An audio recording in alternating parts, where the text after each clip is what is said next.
Hello, and before you get started on this episode of Zapped to the Past, we'd just like to give a massive shout out to the following people: Andy Marsh, Cole Hutchinson, David Hearn, Sven Oster, 2000 DC, Gary Heather, Roger McNally, Lee Dove, Ben Granville, Mark Fletcher, Etienne Vettingveld, Niall Bullitt, Alexander Gosling, Tim TJ Walker, Phil Sowerby, Joshua K, Dominic Kendrick, Rune P, Nick James, Daniel Spreadbury, Peter Price, Richard Davey, Dennis B, ALH2 Retro, Liam Carew, Dylan Darch, Alistair McMillan, Mark Schutz, Dan Wales, Gary Wilson, Oscar Jacobson, Brian Howarth, Rob Clayton, Clyde Radcliffe, Juan Luis Sanchez, Adam Askew, Leo Staples, Jason Hutchins, David Stringer, Chris Snowden, David Winter, Mike's Vintage Tech, John Ebbs, and Stephen Quinn. These amazing people have backed our Patreon at the C64 tier. Support they offer, well, it's just awesome. If you want to join them, get a mention in next month's shout out, access to our Discord server, early access to ad-free episodes, along with any special releases we put out, along with anything else we can think of, then sign up by the 18th of the month at patreon.com/Zapped to the Past for probably well less than the price of a pint of beer. And now,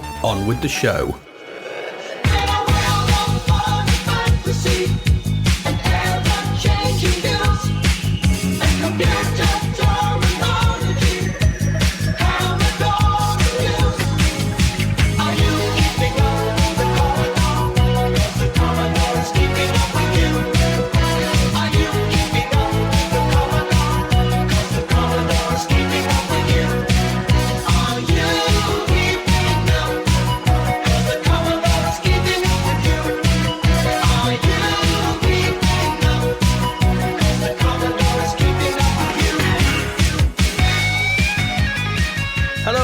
And welcome to episode 165 of Zapped to the Past. I am Adrian Mills. I'm joined as always by Mr. Graham Raddings. If you haven't listened before, this is a podcast where we discuss games that were released for the Commodore 64. Last week, we looked at our first batch of games from issue 68 of Zap 64, which we are in no way affiliated with, and were horrified by hard driving, perturbed by prison riot, and challenged by creatures. This week, we continue our look at the games in December 1990, along with what was also lighting up our TV screens in this festive month. Graham, 'tis the middle of the Christmas roundup, which means it's dinner time. Has the turkey been cooked to perfection, or is it a little dry? Is the turkey a little dry? Is it a little dry?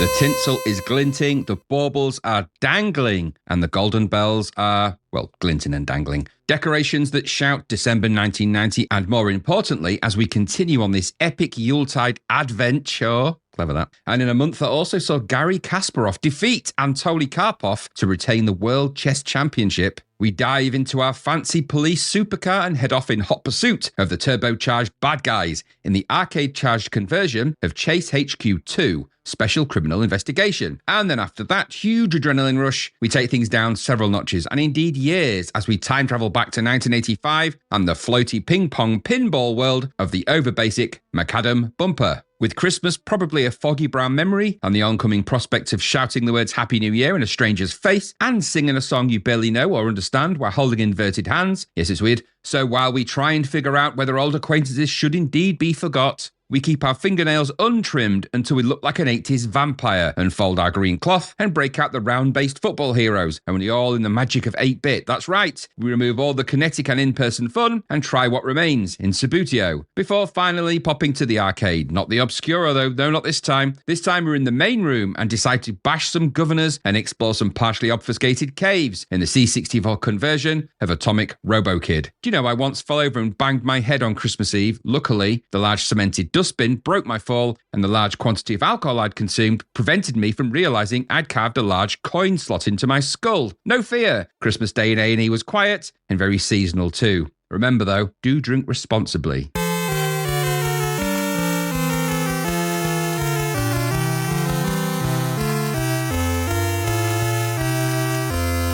I've never eaten dry turkey in my life, and even if I did, I wouldn't acknowledge it. Oh, we put gravy on it. Well, yeah, just don't overcook it. It's really hard to overcook a turkey.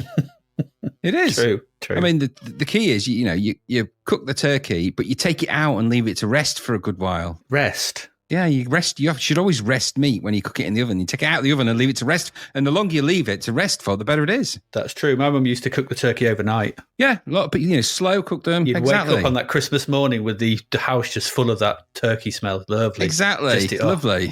Yeah, and then you take it out of the oven, you put it on the side, you let it rest for, I think I watched Jamie Oliver one time and he said he left his to rest for 3 years. That's probably a bit long. When he came back to it, it was just full of flies. It was full of flies. When it came back, it had come back to life. Flown off. Where's it gone? It's the miracle of Christmas. God bless us, everyone. The turkey has come back to life. But that said, so I think he recommended that you take it out and leave it to rest for, I think, about an hour or something. Quite a long time. Longer than I would have thought was the thing, but they're still cooking when you take them out the oven. For ages, they're cooking on. All that juice is coming back into the meat. And although I didn't even have a turkey last year. We had a different thing. It was good, though. Good. What did you have? I'm curious now. We had a beef Wellington last year. It was very nice. Beef Wellington? Oh, yeah, that's not very Christmassy. Oh, did we? Or did we have a turkey crown? I can't bloody remember now. I don't know. Beef Wellington doesn't sound very Christmassy to me. It is. It is Christmassy because it's only you can only get them at Christmas. That's not true. But that one you can only get at Christmas. It was the Christmas special. So it was nice. It was very nice. Okay. What was special about it? It was like Christmassy. It was Christmassy packaging, I think. In what way? Look, it's Christmassy. It's Beef Wellington. It had Christmas spices on it, you banana. It was full of Christmas joy. What are Christmas spices? I don't know, 5-spice, Christmas spice, cloves, probably. I don't know. Do I look like the kind of person that knows how to make anything like that? It was Christmassy. I'm just curious as to how. It was, because it was the Christmas Marks and Spencer special one. That's how I know it was special and at Christmas. All right, okay. Last week we talked about Spelunky and it was coded by Paul Kohler. Well, that's what we thought. It is coded by him. And I said, it's like all those other games that have come out in 64, which he's made. Yeah. Look, so he did Cannibal. He did the C64 version of Cannibal. Luftrausers. He did the C64 version of that. Micro Hexagon. Wow. Quite impressive. And Super Bread Box. So, along with some others. So, he's an impressive coder, isn't he? He's very impressive. He is. And, by the way, did you see the thing that happened?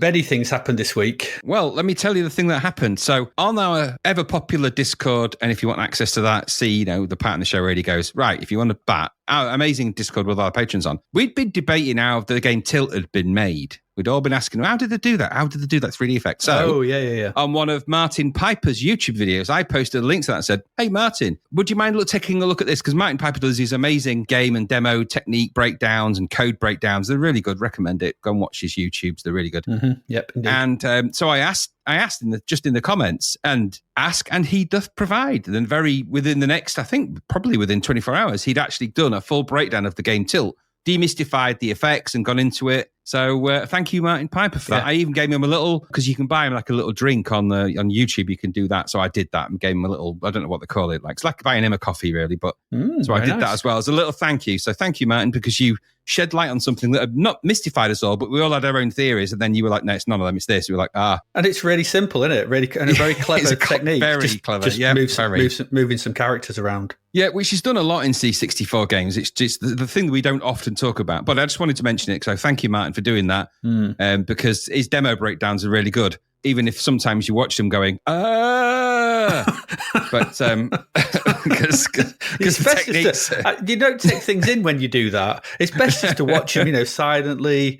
I'm trying to take it in, but sometimes the complexity of what he goes through is quite incredible. But that said, the guy knows his stuff. He's doing them on the Amiga now as well for Amiga stuff. So yeah, I mean, I did watch it sort of thing, and he was right at the very beginning. We're just going to freeze that here and freeze the memory and just paste that and come in. I was like, I'm lost.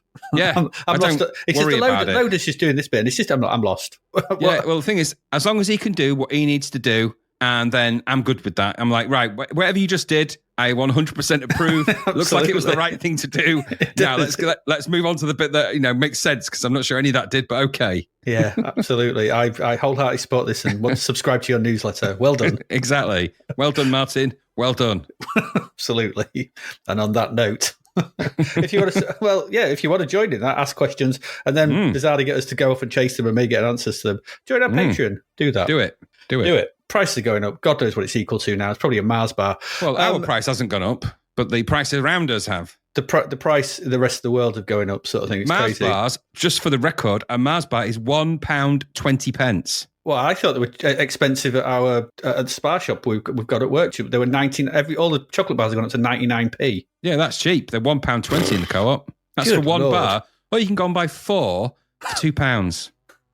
But we've said this before. That's why we've got an obesity epidemic. Yeah, don't eat 4 Mars bars. Don't do it. Don't. You'll be hyper. You'll be hyper, and your poo comes out just like Mars bar. Yeah.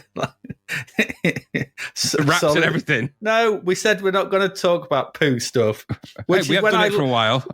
No, but you did on the intro last week. I listened back to your recording for last week's episode, and something about naked poos on a Christmas morning. Oh yeah, that's right. Yeah, I did. Yeah, I did. Yeah, naked morning after poo. Yeah, naked morning after poos. Yeah. We've all been there. We've all been there with those meat sweats and the regret, this very, very palpable sense of regret, the stench of regret. Yes. If you've bought some dark matter food the night before you've been out, I've actually seen you pass out eating it and then wake up and carry on eating it like no time had passed. I've seen that happen.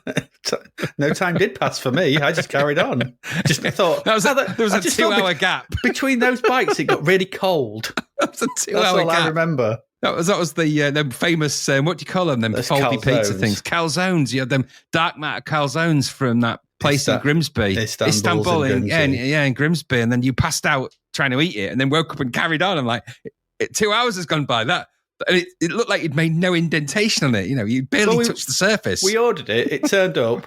We weighed it, and it was 1.3 kilograms. Of food. It's so much food to eat. It was ridiculous.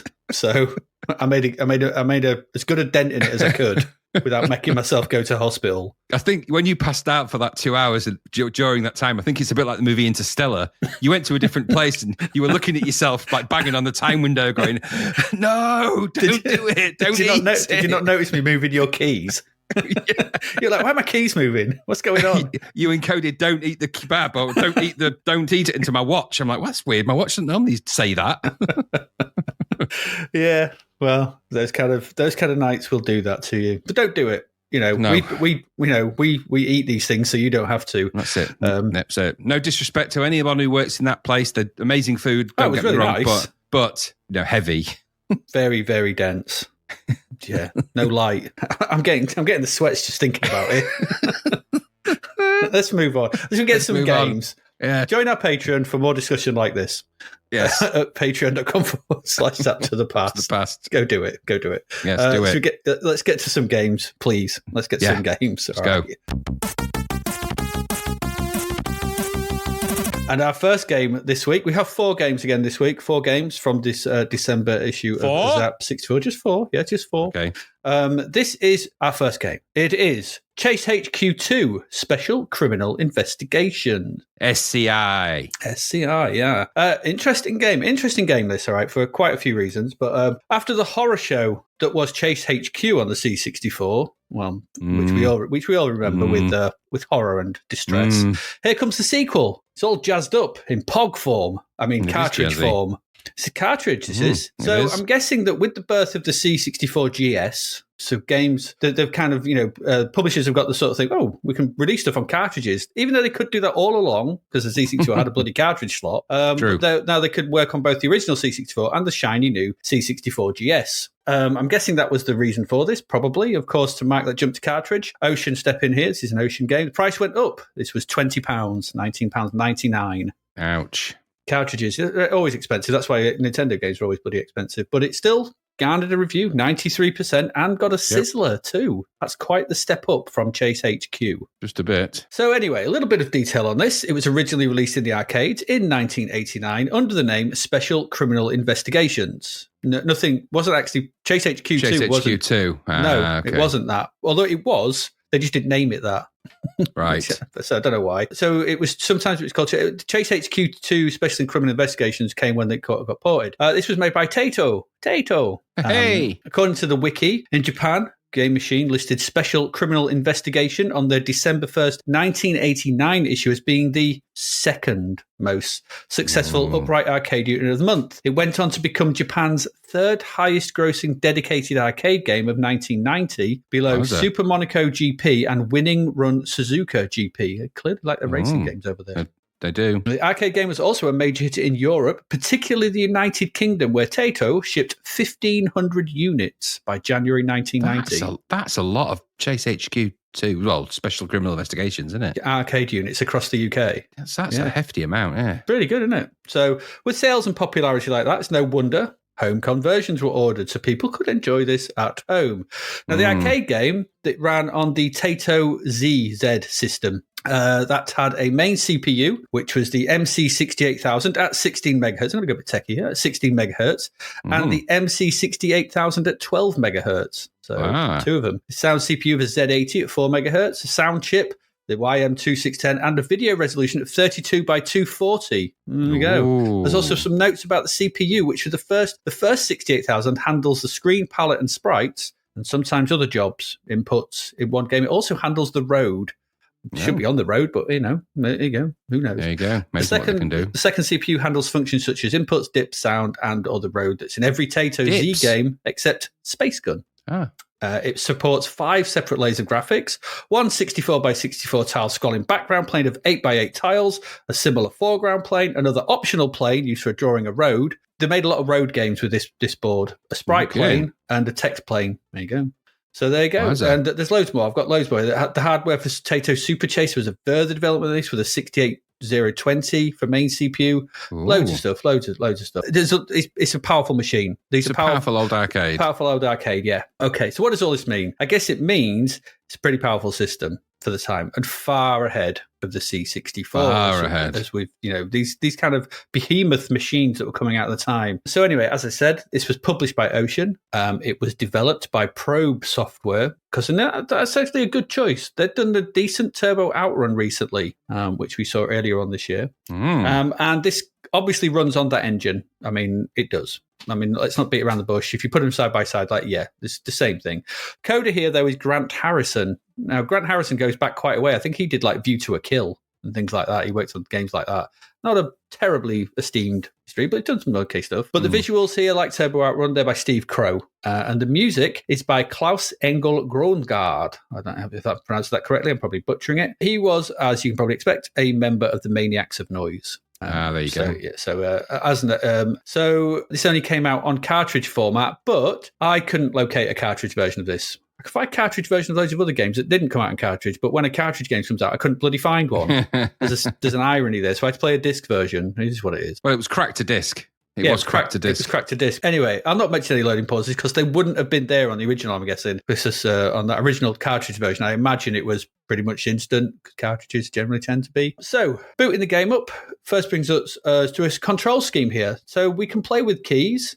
We can play with the keyboard. We can play with a standard joystick or the Cheetah Annihilator. Wow. The Cheetah Annihilator. This was the joystick that came with the C64 GS. Okay. And the interesting thing about that is it had 2 independent buttons on it. I never knew that about the C64 GS. So it's kind of shaped like a QuickShot 2, but there's buttons on the base and there's buttons on the trigger, and they're independent. So you can do 2 different things. So I obviously opted for the standard joystick because it was, and so I'll come to the controls in a bit, because you do need those 2 buttons, but one gets moved to the space bar. So you select that, and then it gets us to a loading screen, which is all right. Just sort of says Special Criminal Investigations, TCQ2. It's a nicely drawn thing. And whilst all along, we've got a bouncy, if somewhat out of place, Maniacs tune. It's not the best. It's a bit bouncy. No. It's a bit Maniacs by numbers, I think. Is what I'd say about it. It's decent. It's okay. It's just not for me. It's one of those Maniacs tunes you go, that's a Maniacs tune. Pressing fire starts the game, and we're straight into the game. There's no kind of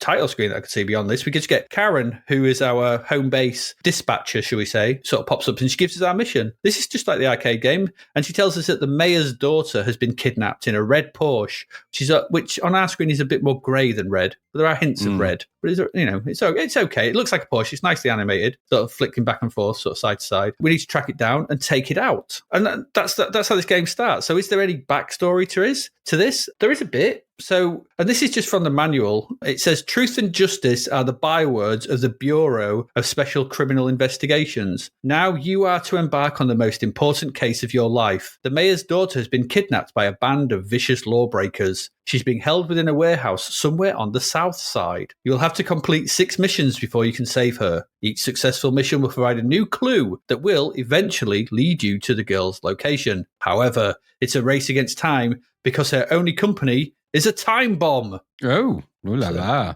I know. Kind of like, remind me of, games not like that, but it's just in that same story to Vendetta. Similar. Very similar. Very similar, isn't it? So, 6 levels to race through then. So once the message has been given by Karen, we're into the game. And it is thankfully a world away from the horror that was Chase HQ on the C64. So it's these are completely different games. It is borrowing from Turbo Outrun, as I said, I think. It's Probe Software. It came out within the same year. There are some fundamental changes here, though, and I think they're for the better. The screen is similarly laid out to Turbo Outrun. It's got your score, stage, time remaining, and speedometer at the top. At the bottom, you've got the number of boosts you have left, your boost meter, an indicator to show how close you are to your target, and finally a percentage which goes up as you damage the target. Controls for the basic joystick are your typical racing controls for the C64, up to go faster, down to brake, left and right to steer. Although there is fire is to shoot at the top of the car. So your little man sort of pops about the top, and space each activate the nitro. As I noted on the Annihilator, this is where the second button came in. So came in handy to activate the nitro. So you wouldn't have to, because there's obviously no keyboard on the C64 GS. So the whole point of this, the first thing to note here is the size of your car in comparison to the road. In Turbo Outrun, one of our main comments and sort of complaints was that your car was too big and the road was too narrow, and it just felt out of place. Well, that's been adjusted here. Your car is still well drawn, but it's smaller. And the road is now 4 lanes rather than the 3 of Turbo Outrun, which makes getting past oncoming traffic somewhat easier. It feels a little bit better. You get kind of dual lanes coming out your 4 lanes, and you can move about a bit better. It feels better. It also feels, I played them both side by side, and it feels a little faster than Turbo Outrun as well. And I think the 3D objects moving on the side of the road, they're a little smoother as well. There's a bit more paces. I think there's a little bit of optimization gone in since Turbo Outrun came out to this. I think that's what's happened. It's not a huge improvement, but it's there, and it makes what we said that Turbo Outrun was a very solid racing game for the system, and it is, but now it's just a bit better, I think. Another thing, there's also more than one other NPC car on the road as well. So in Turbo Outrun, there was only ever one car that kind of bothered you, and it did bother you because it was hard to get around because you were massive. But here you get actually, there's 2 cars that'll pop up on the screen. You've got to try and drive past. So although the road is wide, you've got more obstacles, but it just makes it feel a little bit more alive, which is nice. And you can shoot them as well, so that's good. So there's also, like I said, more than one car. It's still easy to drive into them. You can shoot them though. That's good. You can push them out of the way, just shoot them. The road effect is really effective, as it was in Turbo Outrun. I really like the road effect here, and the volume of roadside stuff is very good too. There's a lot going on at the sides. There's a lot of stuff going past you down the sides, and it all moves at a really fairly decent speed. No slowdown, no hitches that I could see. This is a constant. It's smooth and it's well done. The aim of the game, amongst all this, is exactly the same as Chase HQ, although here it's just better, much, much, much, much better. Is to catch up to the target car. To do that, though, they've got like protectors. I don't know what you call them, sort of bodyguards, protectors. There's things you've got to get past before you can get to the main car, and you have to sort of chase them down. And so in the first level, there's a couple of pairs of motorbikes, and that's the good thing because you can have more. They have more cars on screen. You can have more protectors. There's 2 motorbikes. The first thing you'll catch up to, you have to take them out by ramming them off the road or shooting them, almost like a sort of more 3D version of Spy Hunter, similar sort of thing. You get round the road,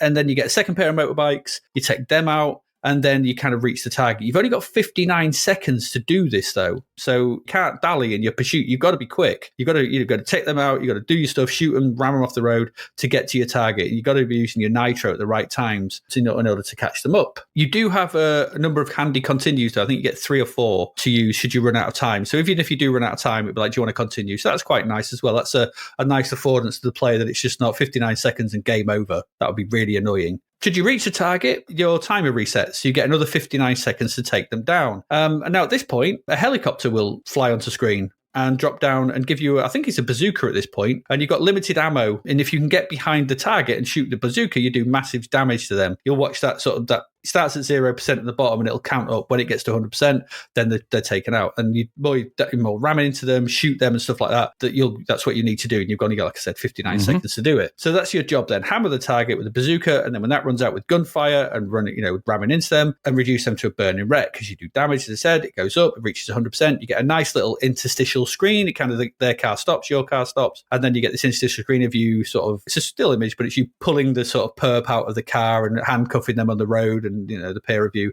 It's the two characters, I can't remember the names, Brody and something or other, from the first game. It's the same two, but they're never actually named in the instructions here. And then once you've done that, we're on to the next stage. More challenging, but it just increases from there. So you have, I think it's a truck. There's different cars to take down across the first 5 sort of levels of this. And it's all the same. So you're driving through traffic. There's more and more of it. It's harder to get to them. The further away, they drive faster. It's harder. It's a tricky game. It's tough to sort of get it through all the way through. But if you do make it through all the first 5 stages and take them all out, then you obviously get all the clues as to where the mayor's daughter is being held. And the final stage sees you racing to the warehouse where Jennifer, the mayor's daughter, is being held, and trying to get there in time in order to rescue her, and so stop the bomb from blowing up. You don't want what's the Batman film Dark Knight, where he goes to the wrong place and she gets blown up. You don't want that happening, because that's what it reminded me of. You don't want that happening. And if you rescue, you get a nice congratulatory message, and well done. Well done. It's like an image of her sort of racing out and the warehouse blowing up behind you. It's cool. There's a good ending. It's got an ending. It's nice. You've got 6 levels.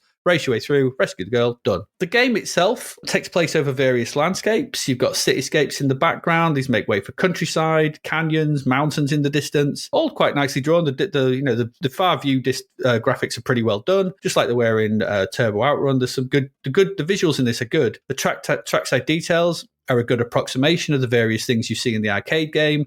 Yeah, they're 64 style, but they are what they are. So there's a lot of repeated billboards. Although if you do pause the game, they're actually quite well drawn. Trees and rocks and sort of kind of stuff. The stuff you're going to see in, things like Power Drift and things like Turbo Outrun, the sort of better racing games you see these days that we're seeing. Metal bridges, there's lots of those. And there's even tunnels as well. They work as well. They sort of zoom up and you go through them and it's all dark and, turning left and right and what have you.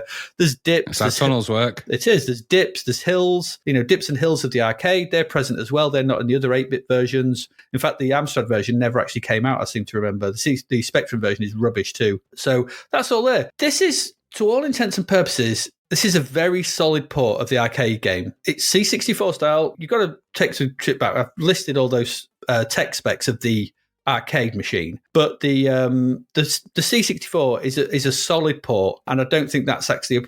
I was really quite impressed. As you play through it, there's music and sound effects throughout the game, which is good to hear. I think the music is a bit too jolly for the action on screen, but it's it's nice to hear them both. It does cut them off a little bit when you're shooting, but like we said this about Golden Axe, you need them both. We've seen this in other games. It does both. That's good. The visuals themselves, like we saw in Turbo Outrun, very well drawn, well done cars, menu, interstitial screens and the like, and it all moves smoothly. As I said, a really good pace to this. There's a good sense of speed on that road. It kind of splits out as well for different. There's no sort of Outrun style joins, but there's like splits in the road where it goes into like 2 lanes and things. It's good. The controls are decent enough. The only problem I had, I did find trying to turn and maintain my speed a little tricky. At first, I'd often sort of just get flung off to the left and right hand side of the track and hit something, or hitting a dead, come to a dead stop, or hitting a roadside object and spinning around, just like in Turbo Outrun. There's that, hit something, spin round, and that's a bit annoying. It took me a while to kind of get used to that, and when I did, though, I was all right. The enemy targets also have a propensity to sit on the edge of the road as well. I mean, it's quite tricky to damage them because you kind of move over to them, and then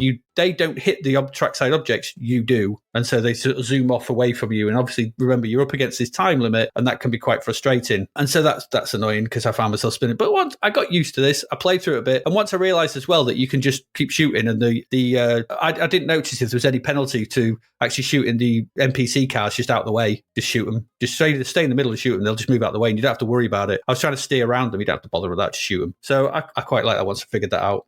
I think this is pretty impressive. Slick visuals and running off cartridge back then. I think this would have been really quite something, I think.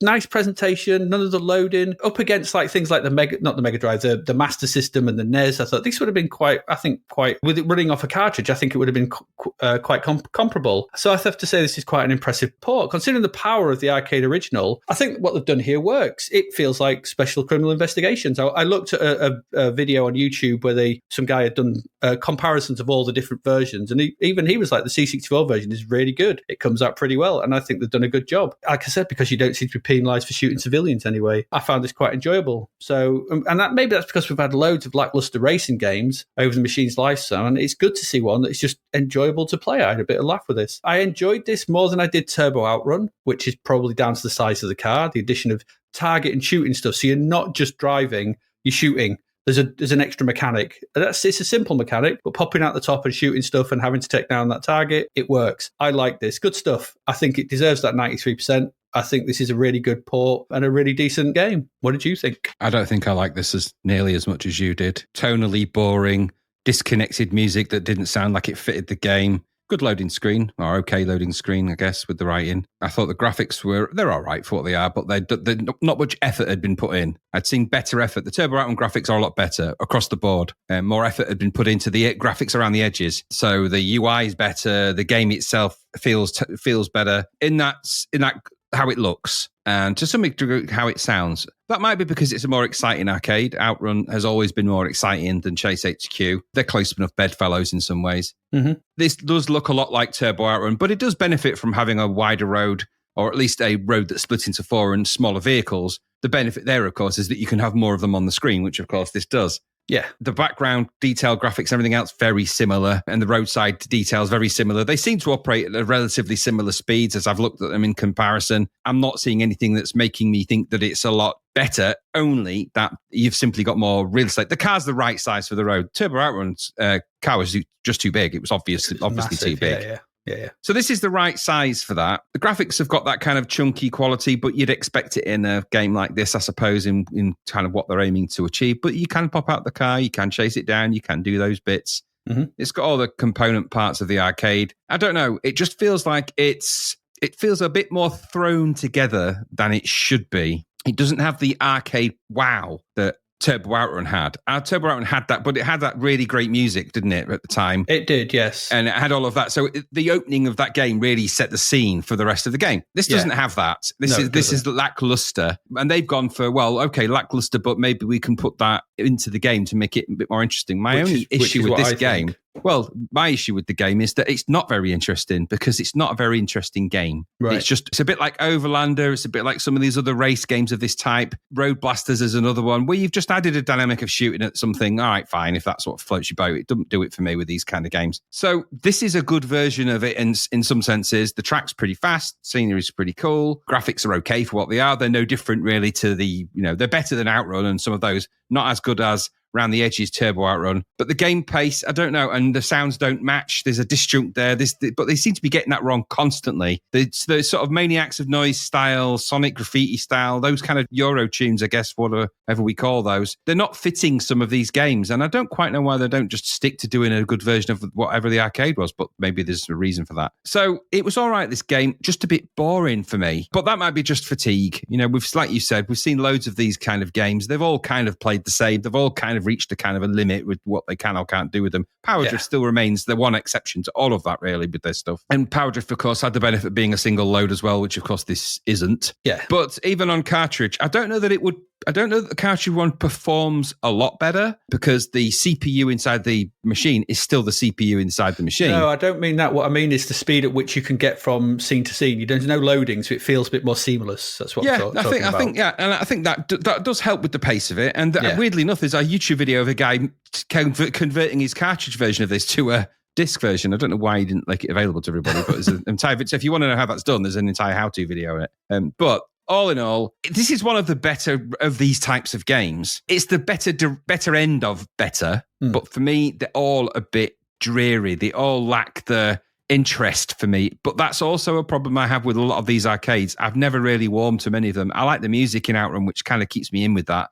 And I quite like the sort of, the Californian style pace that it had, a bit of that kind of, Miami or whatever. I quite like that about it. The Chase HQ vibe, I don't know. I wasn't feeling it, but there might be people out there, clearly there are, you like it. Did it deserve 93%? Maybe. I don't know. I'm a bit out on the fence with it because it's a ocean game, and I don't know that they ever deserve the scores they really get because it's difficult to know, isn't it? I don't know. It's certainly one of their better arcade conversions, and it's certainly one of the best arcade conversions we've seen in a while. So they'll give all credit to it for that. I'm just not 100% sure it's the right game for me. Yeah, I mean, give credit to Probe. It's Probe who did it. Ocean just published it, innit? So yeah, well, Probe do good stuff, and they have done in the past.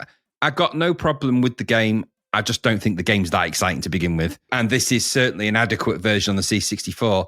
I think they could have just tightened the screws on some of the graphics to give it a little bit more. It felt to me like they got to a point and they kind of settled, but there are limitations to this look, and there are scenes in this game that look like side by side exactly like Turbo Outrun. So I'm guessing they figured out a way, they do it that way. Fine, go and play it, see what you think. I would put a different soundtrack on. That does change the dynamic of the game. Very much give it a try. Yeah. Give it a try. It does. It is the thing, as I said, that the bouncy Euro tracks that we're getting don't always fit these games. It certainly doesn't here. It's the first thing that struck me, but I was expecting it. So but there you go. Yeah, that's fair enough. I mean, you're not wrong. I completely agree that around the edges, Turbo Outrun outshines this. I just found this more interesting in the middle. There you go. That's Chase HQ2 Special Criminal Investigation. Long may return the cartridge games. Weird, huh? Who knew? Let's move on to our second game for this week, and I'm sure, as ever, they'll be just as good.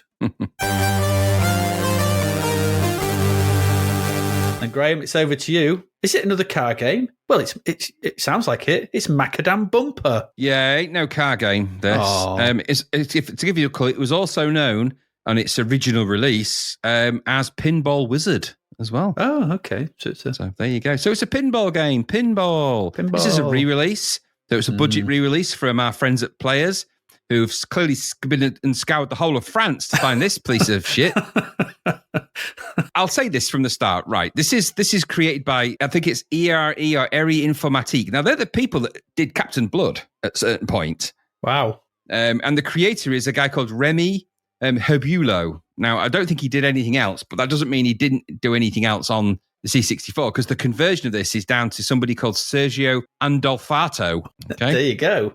That's a name, isn't now, it? Macadam Bumper itself is a bit an oddball. So this was actually, it's another one of those games that was created in France by a company that was one of the very first game companies ever. So they actually started life. Eri Informatique started life in 1983, and they were doing ZX81 games. Oh, so This is one of the first pinball games of this type. And so it was released in 1985 originally, and it was released for early 8-bit machines, including the Auric. So in France, the Amstrad CPC and the Auric were very popular. So this was released on all of those. So it actually eventually came out Amstrad CPC, Atari ST, Commodore 64, MS-DOS, MSX, Auric, Thompson, and the ZX Spectrum. So it's one of those games. Exactly. So it's come from that direction. Now, there are a number of things that you could say were quite innovative for a game from 1985. And you'd be right in thinking that they are. Having a pinball game that had a version of physics, that's pretty unique at the time. Okay. And so if we rolled our time clocks back to 1985, now I grant you there's games like Impossible Mission and stuff like that probably make this sound stupid. Mm-hmm. But this game wasn't designed on a C64. This game was designed on a Thompson, whatever the hell that is. It's the French equivalent of the BBC. And I'm not kidding. That's what it is. No, I believe you. So this is a game that came out and it's for the C64. When it says the conversion is by Sergio Andolfato, I think in actuality, it's probably written in BASIC, or at least it certainly looks like it is. It acts like a BASIC game. Yeah. Now, when it loads up, you're going to have it made me laugh because this was clearly a Frozen game. It unpacked like a Frozen game, like a game that had been done with the Expert cartridge. Yeah. There was nobody who'd put a crack on the top of it either, which I was like, man, nobody's claiming that. Nobody. No, you didn't need to crack that. You just have to press Control Break or whatever it is on the C64. and save. Anyway, so Macadam Bumper, and you'll come up with some options, and you'll come up with, so it's a charactered version of the logo, so it's just written in like space blocks with a colour background on it. Yeah. So this is 1985 levels of stuff, title screens, but it is colourful, if nothing else. You've got a few options: play game, redefine keys, modify layout, create new layout, load layout and save layout. Lots of layout controls there. Lots. And that's PRM got keys to press to do this. This is a fully keyboard-oriented game. It is no joystick involved in this, and I'm guessing that's a legacy from its whatever it was spawned upon. And the idea of the game, it's pinball. It's a pinball game. Now, you can if you want to, and I strongly suggest you do. If you're crazy enough to want to play this, and maybe you are, out of morbid curiosity, who knows, you'll want to redefine the keys, because I can tell you now in an emulator, the keys make no sense. No, they don't. I do know why it's no joystick control, because you can't push two directional joystick to do both flippers. Yeah. No, I get it. It's going to be, and it makes sense. Keys. It makes sense to have it, but the keys that are present don't make any sense on an emulator. They make no sense. When I tried to play it with them, I was like, "What? Hey, what buttons are these?" Exactly. So you'll redefine the keys, which is straightforward enough. You'll redefine them, and then you'll probably want to play the game. You'll do that, and then that's the first time, and you'll see the sort of kind of creating thing, and you're like, okay, this starts to feel a bit like a basic game. It looks like one. It does look like one. Yep. And oftentimes I've always thought one of the giveaways for a basic game is when the menu is in lowercase, or when it's in like proper case, so you get the capital letter at the start and then it's all lowercase. Not often you see that outside of basic, is it? No. Anyway, when the game does appear, it's a character-based screen that will confront you. Now, there's a couple of odd things about this. On the right-hand side of the mainstay of the screen is the pinball area. That's what we'll call it. Uh-huh. And on the left-hand side, there's the logo. There's a scantily clad woman showing an arse cheek. She's a bit twisted. She's a bit, yeah. I don't know why that's there, really. I don't really know why it's called Macadam Bumper. I don't know what that means. Anyway, so that is there, and then you'll want to start off. Now, when you set all the keys up, you have to put credits in like it's an arcade, and then you've got to basically start the game. And this game features a few things which are pretty unique. So it's the first pinball game to have tilt in it. No. Now, bear in mind that this was probably created in 1984 on the Oric. So I imagine there probably wasn't a lot of games on the Oric. So, hey, great. This had tilt controls on an Oric. Anyway, it had that. So on the left-hand side, that's where it will accumulate your score as you go. That you can get credits, which will then give you a number of games you can play. And you can obviously then you get a number of balls that you can play. You have to press the left and right flipper down at the same time to it took me ages to figure this out, but you have to press the left and right flipper, and then that will make the ball spring up and it'll pull the plunger back. Yeah. Pulls that back, shoots the ball into the pinball game itself, and then it's pinball. So the ball pings around. You have flippers. You flip the ball. Comes towards you. You hit the flippers. There's little things, little nodules that will give you extra score. There's bouncy things. It bounces a pinball game. So that's what it is. It's that. There's no more, no less. And I will talk about the other couple of things that are to note with this. But that's how the game plays. And once you flip the ball a few times, it will eventually drop through, and then you have to do it again, and you just get it's a score builder. That's it. That's the game. It's pinball. Fine. There are loads of options in this one, though. Really like crazy. So if you go to modify layout, you get the options control up. Now this means you can literally alter the value of all of the various things in it, the number of thumpers and the tilt of the table, and there's a whole bunch of options that you can alter. So you've got tilt sensitivity. Now there's not an option you see very often, is it? Or no. The stroboscope. What's your stroboscope? So you can have some fun playing with those. And also this game features, and I actually have to say, for 1985, pretty innovative to feature, or innovative, sorry, to feature a ability to create a new layout. Now, admittedly, you have to kill the old layout to create the new one. And then I went, oh. Yeah. If you do that, you can't. It does warn you to say, if you do this, there's no going back. So if you wipe the layout, it's gone. And then you're like, okay, I can no longer play this game at all unless I build a new pinball. And you can go through the incredibly challenging world of trying to build your own pinball table and your own layouts. Now, I tried. I couldn't make heads or tails of it. And all I could seem to do was create left flippers, which seems like the world's worst pinball game. And I did actually try it, and it pinged the ball out and just went straight past all my flippers and went straight to the back. I'm like, that was crap. Seal wouldn't be happy. But you do have a option to do that, which is pretty crazy in a game of this early. Now, all right, all this said and done, it's a pinball game. The key things with pinball games are the physics any good? It's a game based fundamentally on the physics of a situation. Yeah. Are they any good? In this, it's 1985, not really. Not really. The ball is tiny. It's the tiny, it's a character. So it's the little ball character you can get on the C64 keyboard. So it's a ball character. Now, it does have a physics. There is a physics applied to it, but it's a bit floaty. The ball's a bit ping pong bally. There's no weight. We've often said it before with these things. One thing they never seem to really fully appreciate is the mass of objects and how gravity affects them. So that's something that's quite hard to do I imagine, in BASIC. But there is an attempt. And so the ball kind of floats and pings around. It spends more time hovering around, clipping little things and giving you points, but it doesn't really, when you finally get to hitting it with a flipper, it's a bit dull. There is the other big problem with the game is it's not, these games are not just about physics, they're kinetic. These physical pinball games clonk and glunk and make bonking sounds, and there's lots of kinetic noise, and it's a physical experience. And this isn't any of those things. And there's no allusion to that either. Everything's a bit silent. It's a bit impactless. The physics is very floaty and pingy. It's a 1985 game, and it's well out of place in 1990. So as much as I admire what they did in 1985, because it is quite unusual to think of doing a pinball game, and oftentimes pinball games, some of the first things they seem to want to do, even Windows, early versions of Windows had a pinball game in it, which was obviously better than this. Whilst I admire that, and God knows how they did this in BASIC, even, some of it must be, I mean, that is crazy. It must have taken them years. It's just, I don't know. I don't know if this should have really been re-released. It's clearly, if you pay £3 for this, I think you're going to feel a bit stung. There's other better pinball games we've seen, and quite a few of them, and I think even at budget by now, if they weren't at the time, all of them would look better and be a bit better than this. It does have multiple paddles in there, which is, again, a bit of an innovation because it isn't just a straight up and down pinball, but it's not very exciting. Pinball needs to make sounds and noises, and this is all monotonal sound effects in this with these shrill sort of, it emits these shrill SID one-channel sort of squeaks and sort of mini-tunes that are derivative of when you play Astro Wars. And remember, if anyone's got like retro memory of Astro Wars, you'll think, Astro Wars was great. Let me tell you, when you switch it on again for the first time after 25 years, that it actually goes right through your brain and through your eyes. You're like, oh, it's so shrill and ear-splittingly loud. Anyway, all this is said, this is just a boring pinball game and not a very good one. In 1985 on the Oric, maybe some French kids were ooh-la-la-ing and spreading lots of cream cheese on their baguettes in Glee. I don't know if they do that. I'm just assuming that they do from the movies I've seen.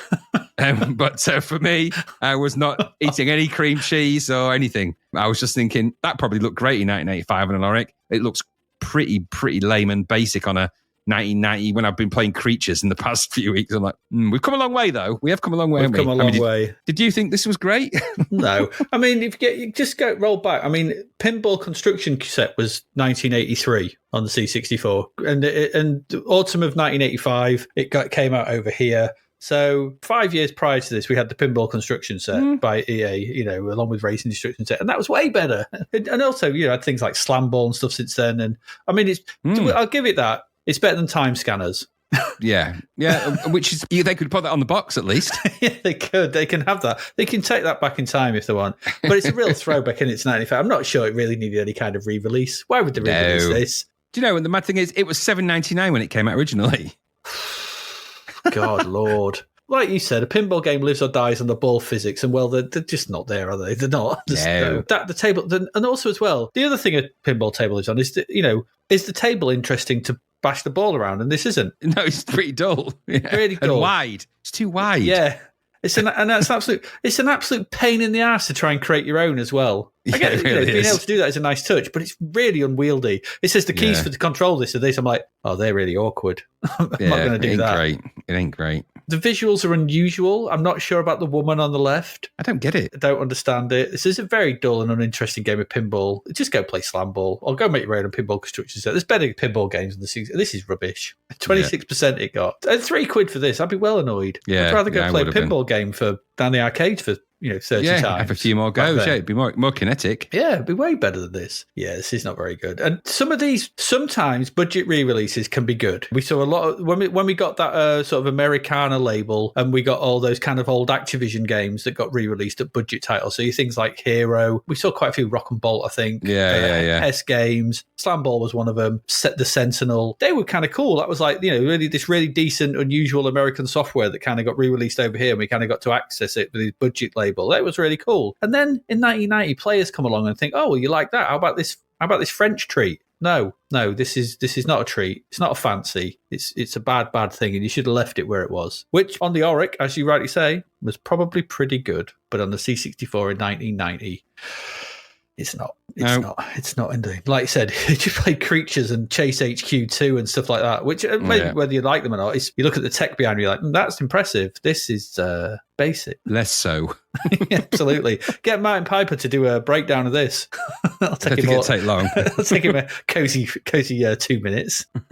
There we go. That's it. That's the two games for this part. They couldn't be more different if we tried. But I thought Macadam Bumper was going to be a racing game, some kind of racing game. It does sound like it's because Macadam it's asphalt. It's macadam. It's road. That's tar macadam you're thinking of. Yeah. Well, that's what I was thinking. This is a whole different kind of macadam. Yeah. Or macadam, which was one of our house names at school before we went there. Anyway, there you go. We're going to go take a break. We're going to come back and we're going to look at what was going on our small little TV screens in December 1990. Please do stay with us.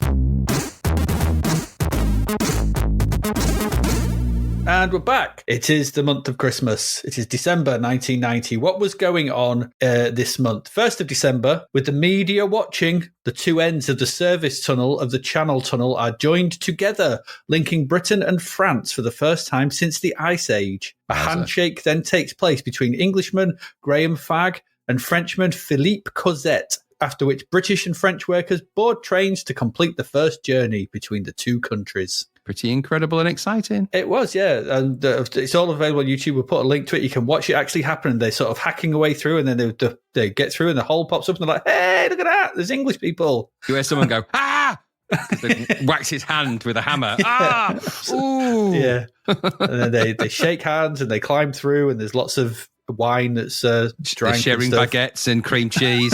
Absolutely, it's very continental. Absolutely, someone offers someone a croissant. Yeah, it's a beautiful time, and then they bugger off on the train. Which I thought, if you've already got that train, what have you been doing?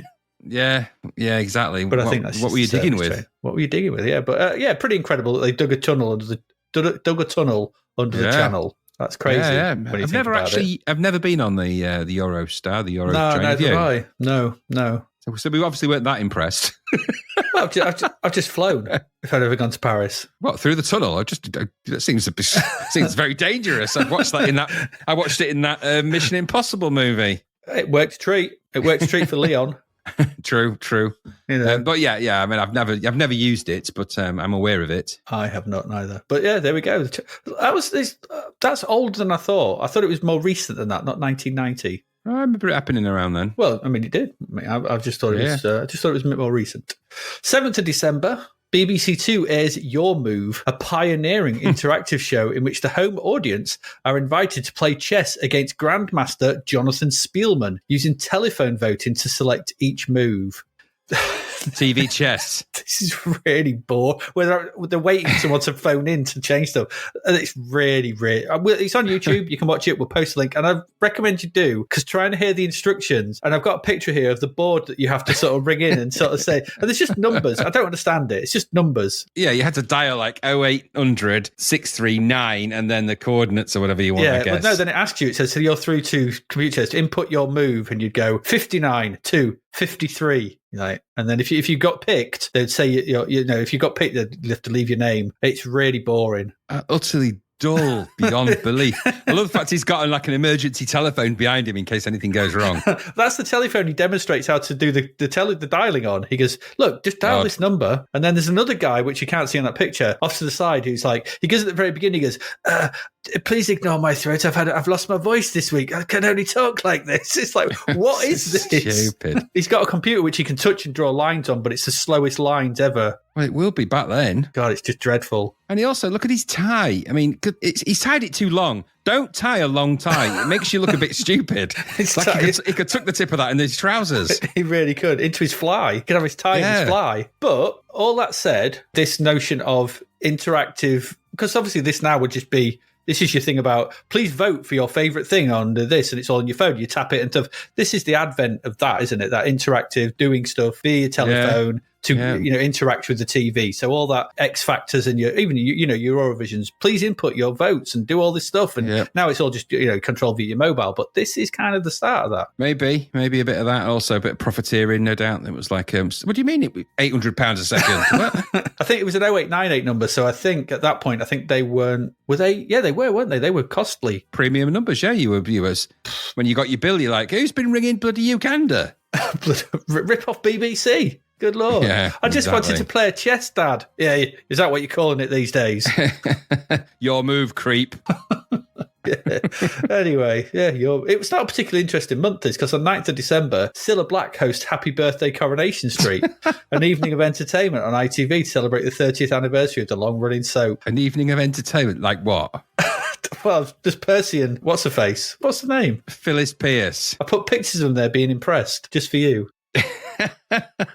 They should have made them like go to work places and just be really awkward. Like, they're actors, obviously, but make them go in their in their roles and just go and do stuff that they wouldn't normally do. That would be quite cool. That would be good. But I couldn't believe, right, that by 1990 it had already been running for 30 years. Well, I can believe it. That explains Phyllis Pierce's hair. That means it's 64 years old now. Goodness me, that's crazy. And the thing is, that was also when Coronation Street had old people in it. It doesn't anymore, not really. No, TV, they can't have old people in soaps nowadays. Sort of thing. They're all just... Ken Barlow's in it, but he only appears on a screen like a giant face.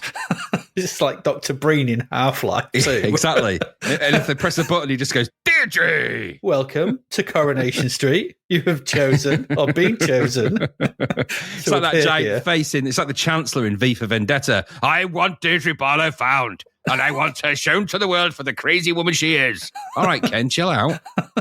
Did you want a cup of tea, Percy? I bloody don't, Phyllis. Don't. Get away from me. Get away. Oh, Percy, you could rub my muffins any day of the week. You can put that talk. You can put cream cheese on my baguette. Hey, Percy, your baguette's massive. I can't do it. Don't do it. Don't go down that road. No more. 9th of December, the Greek language channel Hellenic TV, the UK's first foreign language service to be given a broadcast licence by the Independent Television Commission, goes on the air in London. I shared my first year of university in an accommodation with a Greek guy, amazing guy called Demetrius. Lovely he was, taught me every Greek swear word there is. Handy. Well, initially it wasn't because there was lots of good-looking Greek girls as well. And I was like, what can I say that would impress them? And so that didn't work so well, I have to say. And when I asked him, I was like, what? They don't seem very impressed by that. He was like laughing his head off going, yeah. And then he told me, I won't repeat here what I'd actually said to them, but that ain't no way you chat up anyone, especially Greek people. It's very unfriendly. I was not happy about it. No. I intend to file a protest.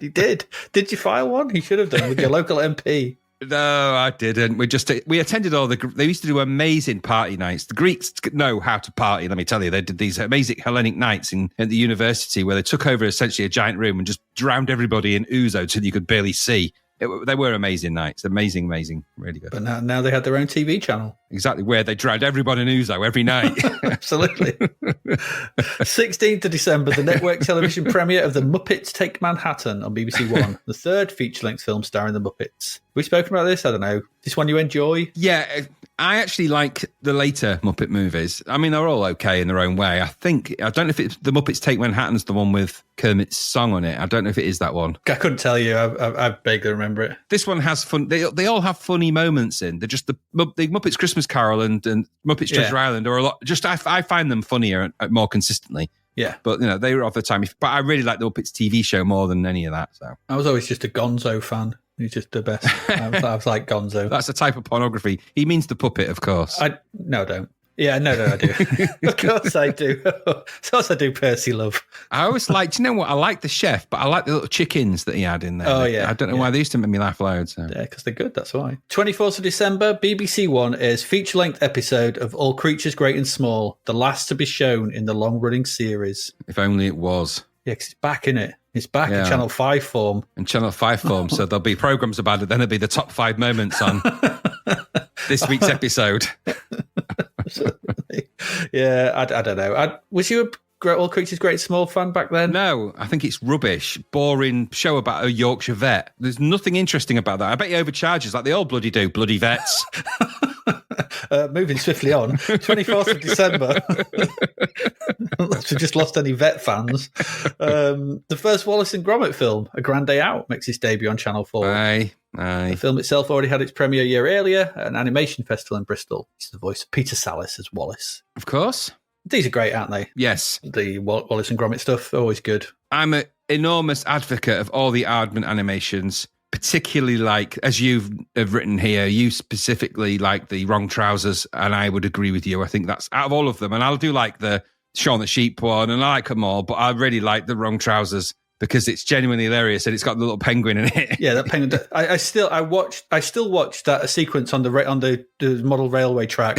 I'm just in awe of the technical mastery that they, absolutely. The speed at which it's just incredible, that sequence. I just love it. And I also remember when they did those little adverts for Yorkshire Electricity and they, on and offable and all that. They were brilliant. And they did a recent sort of rehash for a different advertising. I forget what they're advertising now, but Aardman are always, it just blows my mind that the dedication and techniques and the things that they do with, in the way that they do it, that claymation type stuff. It's just mind blowing that somebody has that patience. And because those adverts were based on shorts they did, weren't they? Which were based on old sort of vox pops. Yeah, and they sort of animated over the top. Yeah, animated over the top. The other one I like as well. I mean, I'm a big fan of Kirsten Were-Rabbit as well, which is always very funny. Yeah. No, they're genuinely. Aardman is good. Some is just amazing, and Grand Day Out is obviously it's where it all began. But The Wrong Trousers is still. I'd watch that anytime. I think it's brilliant. That and what's the one? What's the one where they're in the chickens are in there? I don't want to be a pa. I don't like gravy. That one's always good as well. Chicken Run. Chicken Run, yeah. That's another good one of theirs, yeah. Another good one. Okay. Right, okay. So I'm going to sort of detour off the agenda here for the moment, sort of thing, because what I've actually got, and I thought this might be quite interesting to do, was I've actually got the schedule for Christmas Day. Okay. On BBC and ITV, and I thought we'd have a look at that and just see what we had to enjoy or endure. What would we have recorded? Yeah, on 1990, 18-year-old, what would we, because Christmas Day back then was always a day of, you didn't see your mates, you didn't go out, it was a family day. Family, but pretty much, yeah. You kind of got a bit bored. I did anyway. I don't know if you did. You'd just be a bit like, you'd be in a fug of brown. And so it was one of those things. What was on TV? So, and you'd be up early, probably not on Christmas Day because you said we'd have a hangover, something like that. But 7 a.m, BBC One, you could have enjoyed Whizbit. So that's away. That away. Christmas Whizbit. But you might have wanted to get up at 10 a.m. because the loony Bugs Bunny movie was on. I wouldn't have watched that. I would have probably watched that. Yeah, Noel's Christmas Presents at 10:30. I never watched TV at this time, so it was never on. Yeah, Christmas comedy cracker at 11:30 a.m. was Hello Hello. No. I know. That's a repeat. In fact, this is the repeat section of the day, because this is 11:30, dinner time. People have gone for dinner. 2 Ronnies at 12:05. No, I wouldn't. I didn't watch a lot of daytime telly, I have to say. No, on Christmas Day. And then 12:55 is Dad's Army. I mean, this is what we've got on Christmas Day. Yeah, because they know nobody's watching anything at this point. You're cooking dinner, you're opening presents, and then, those two things. And then we're back for 1:30 because it's the Top of the Pops Christmas special. And I would have watched that. Which was always a winner. Everyone got round the telly for that. That was always a good one. Yeah. And then 2:30 EastEnders. I wasn't watching EastEnders at this point. Then we had the Queen at 3:00. I never watched the Queen's speech. No, 3:05, the big film was E.T. the Extraterrestrial. Now, I don't know if I would have watched it only because I really like E.T., but I don't know if I'd have watched it because I've seen it before. Yeah, well, we would probably, but depends on ITV. We'll come to ITV. Because I might have been at this point stuffed beyond belief, so I could have just been eating sweets. Yeah, and you couldn't move, sort of thing, and the quality tin was just slowly draining. Well, we used to have this, we used to call it the goodie truck. It was like an old toy truck that one of mine from being a kid, like a Tonka truck. And we'd fill the back of that with quality streets. Then we'd just push that to each other across the floor because we couldn't be bothered to move. Yep. Yeah, that sounds about familiar. At 5:10, Only Fools and Horses. Of course. And I like that. This as well obviously shows you as well, because evening TV on Christmas Day was what was big. What were the big shows? Only Fools and Horses, massive TV. 6:25, Bruce Forsyth's Christmas Generation Game. Yeah. Good one for all the family. And this surprised me, the next one, 7:30, Bread. It was massive, though. It was really popular, wasn't it? I know. It's crazy. But I didn't think it was that big to be a 50-minute on a Christmas night. Yeah. Christmas People night. really were digging it. Followed by an hour and 15 minutes of Birds of a Feather. Yeah, again, it does show you what was really popular, doesn't it? Yeah, there we go. Lots of Liverpudlian shows there as well. I know. ITV, I could only find ITV London, but it was pretty much the same all over the place. The big stuff of Disney Cartoon Time in the morning. What was it? The New Adventures of He-Man, the movie, 1990, was on in the morning on ITV. Nobody watched that. 7:05, Top Banana Special. I don't know what the hell that was. There was a TV show called Top Banana, wasn't there? I can't remember what it was about. See, ITV was rubbish. Alvin and the Chipmunks. Import. The telethon, thanks to you. Find a Family Update. Who's Nobody's watching this? It. Nobody. Christmas Family Communion. The Disney Club Christmas Special at 12:00. Nobody's watching this. Ron Lucas special. Who? I don't know. Ventriloquist Ron Lucas live on stage. Right. Plus, this is on London, so maybe we never got this. Yeah, maybe. Torval and Dean with the Russian All-Stars at 2:00. I don't think you'd get that now. I don't think you would. But if you didn't fancy E.T., 3:05, the James Bond film. There's always a James Bond film, wasn't there? On ITV, yeah. It was Moonraker. Now, you know what? I probably would have watched that. Yeah, probably. Then, if you didn't fancy Only Fools and Horses, it was up against Strike It Lucky Christmas special. Oh, he was popular. Matt Barrymore, wasn't he? All right. You all right? I'm all right. But I think everyone was watching Only Fools and Horses. Yep. 6:15, up against the behemoth that was Bruce Forsyth's Generation Games, Ken Dodd at the London Palladium. 7:30, up against Bread, was Coronation Street. Yeah, that figures. Yeah, and then the big film for the evening was Beverly Hills Cop 2. I never watched the films in the evenings. Nah. I don't know what I was doing, though. I'm thinking 1990. I can't remember what I got for Christmas in 1990. I would have been in my room. I think by that point, yeah. But there you go. I mean, that's the fun and joy you had on TV.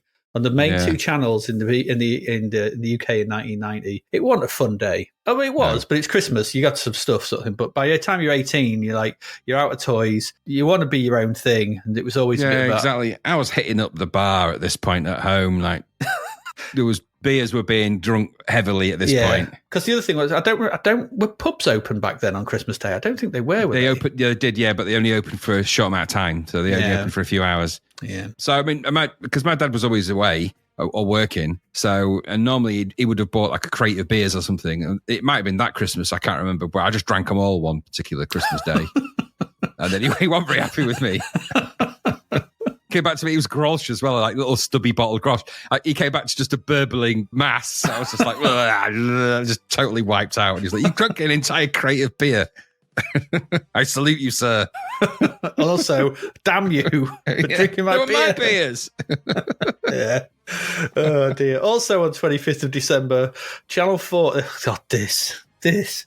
Channel 4 airs the Coronation Street birthday lecture. Wowzer. Delivered by Labour politician Roy Hattersley, in which he discusses aspects of the soap in front of an invited audience, which includes some Coronation Street cast members. The programme also includes some classic clips from the series. Can you imagine getting that exclusive invite? That's the opposite of a golden ticket from Wonka, isn't it? Have you been invited? No, I haven't. Oh, you lucky sod. Have you got a golden ticket? No, I've got an invitation to a lecture by Roy Hattersley about Coronation Street. Oh, God, that's worse than toilet paper. We'd get rid of it. You've got the brown ticket. No one I've got a golden ticket. No, you bloody haven't. You got the brown ticket. Absolutely. 26th of December. No one would want to watch that. The network television premiere of the 1986 supernatural horror film Poltergeist 2. I'd probably watch that. I don't remember a lot about Poltergeist 2. Is it any good? It's the one with the creepy sort of preacher guy who turns up at the door at that bit, and he sort of. Just don't remember much about it. I might have to watch it again. Actually, it's all right. There was also Toto were also live in Paris. There was also them on. Yeah, now they didn't do a lot of performances, Toto, that were recorded. So apparently it's rare. I found it's not rare nowadays. Nothing is, because YouTube exists. Yeah. So it's on YouTube. I'll put the link in there if you want to watch it. Just, watch out for Rosanna and the Picaro Shuffle. That's all I'm saying, because you get to see it live. That's it. 26th of December, also ITV aired a TV adaptation of R.D. Blackmore's historical romance Lorna Doone. The film, produced by Thames, is noted for its choice of filming location, footage having been shot near Glasgow rather than the novel's Exmoor setting. Oh, okay. Well, they filmed Game of Thrones in Iceland and Ireland, nowhere near Westeros. I don't know what people are moaning about. I know. Nowhere near Dawn, is it, when they go to Dawn? Absolutely not. It's just someone's beach. Looks like Bognor. Probably is. 27th of December, BBC One airs the first part of the Australian film Bushfire Moon. The second part is shown the following day. Is it really long or something? No, it's an hour and a half. Why is it split into two then? I don't know. Maybe I only found part one, but I don't know. I found it on YouTube and it was like, an hour and a half. It's just weird 40. That they would split a film into two parts. That's strange. It's not like Lord of the Rings or anything. No, that's odd. I don't know. Dark Crystal was also on. I've actually rewatched it recently because it's slow. Well, it is. Yeah, it's really slow. It's a bit hard to watch these days. Well, it's because the first 20 minutes are just these shuffling old things that just go oh, and that's the reaction I had to it. I'm like, oh, is this on slow motion? What's happened? Speed it up. I've turned into a mystic. Absolutely. It's only good when the Skeksis turn up. It is, exactly. They're the only interesting thing. I mean, it's pretty amazing how it's all done. Did you watch the TV series, the recent one? Again, it's really slow. I got bored about 2 or 3 in. I thought it would be. I mean, there's good moments in it, but it's a bit of a. Was it a flop at the cinemas or was it a big hit? I don't know. I can't remember. I think it was. I don't know. But people walked out not asleep. Like, oh. It was a really long walk home. It took you 10 minutes to get to the cinema, but on the way back, it took you 6 days because you're like, oh. you were transformed into slow motion for 6 days. What's up with him? He's been to see Dark Crystal. Oh. It's the only way to counter the Eye of the Orbison. Spend time watching Dark Crystal and be turned into a mystic. Yeah, it's the only way. It makes sense. Also, there was the network television premiere of My Left Foot, Jim Sheridan's 1989 biopic of the writer Christy Brown on ITV, starring Daniel Day-Lewis. I've never watched it. I don't think I've ever seen My Left Foot. I understand it's supposed to be pretty good. My Left Foot's great, but I don't know about the film. Are you left-footed or right-footed when you play football? Right. I can play with both. I used to be able I'd hope so. I mean, I used to be able to pass and kick it with both. I can play football, but I can only do it on one leg. Sorry about that. They call me the hopper. Is that okay? I'm the hopper. Watch out for him. He hops down the wing. When he tries to kick it, he always falls over. He's a wing hopper. Falls over. Is that a position in football? What are you, right back? What are you, a defender? I'm a wing hopper. I'm a wing hopper. You look now like one, but all right, off you go. Boing, boing, boing, boing. Look at him go. That's where that game came from, isn't it? It was a leg with the ball in it. It was you. Hate Seeker, yeah. And also, of course, nods to Daniel Day-Lewis here putting in a very early amazing performance in his catalogue of amazing performances. Yeah, so. True. He doesn't do things by half, does he? No. 31st of December, New Year's Eve highlights on BBC One include the network television premiere of the 1987 romantic comedy Roxanne. I never really liked it. Yeah, it's gentle comedy, isn't it? Gentle. Yeah. It's very gentle. Yeah, I don't like. I never really liked the story it's based on though either, or the robot version of it. No. Did you ever watch the what's his face one, the French guy with the big? Gerard Depardieu. Gerard Depardieu's version. Yeah. Nah, I'm just not into it. Not my thing. It was all right. I don't mind it. It's got some kooky moments in it, but it's. I just want this. I just wanted Steve Martin to go back and do stuff like The Jerk and Man with Two Brains, and things like that. And Dead Men Don't Wear Plaid. And he never did. He never did. No, he didn't. There's not much in the way of new shows this month. 23rd of December, the Inspector Allen Mysteries. Inspector Allen Mysteries, boring. 28th of December, there's the Father Dowling Mysteries. The mystery is how these got made. They were really popular fictional books, Father I think. Dowling was he, what's his face? He was Tom Bosley, wasn't it? I'll say yes. I'm pretty sure it was. It was. It was. Richie Cunningham's dad. Yeah, it was. Yeah, it is that guy. Yeah. Yeah. And 29th of December was The Widowmaker. Odd subject matter for that. What is it? A bit, not very chirpy. No, it's not. Christmassy. That's Christmassy. That's it. That's your TV. We were just getting drunk on Christmas Day, really. This is it. That's how it works. And that's how we roll. Chocolates. It is. So there you go. That's your TV for 1990. We're going to go away, take a quick break. We'll do cinema next week because we've got 3 episodes, so we'll split them out. Yes. We're going to go away, take a quick break. We still have 2 more games this week, though. Exciting games, I can tell you that. And we'll get to those after this short break.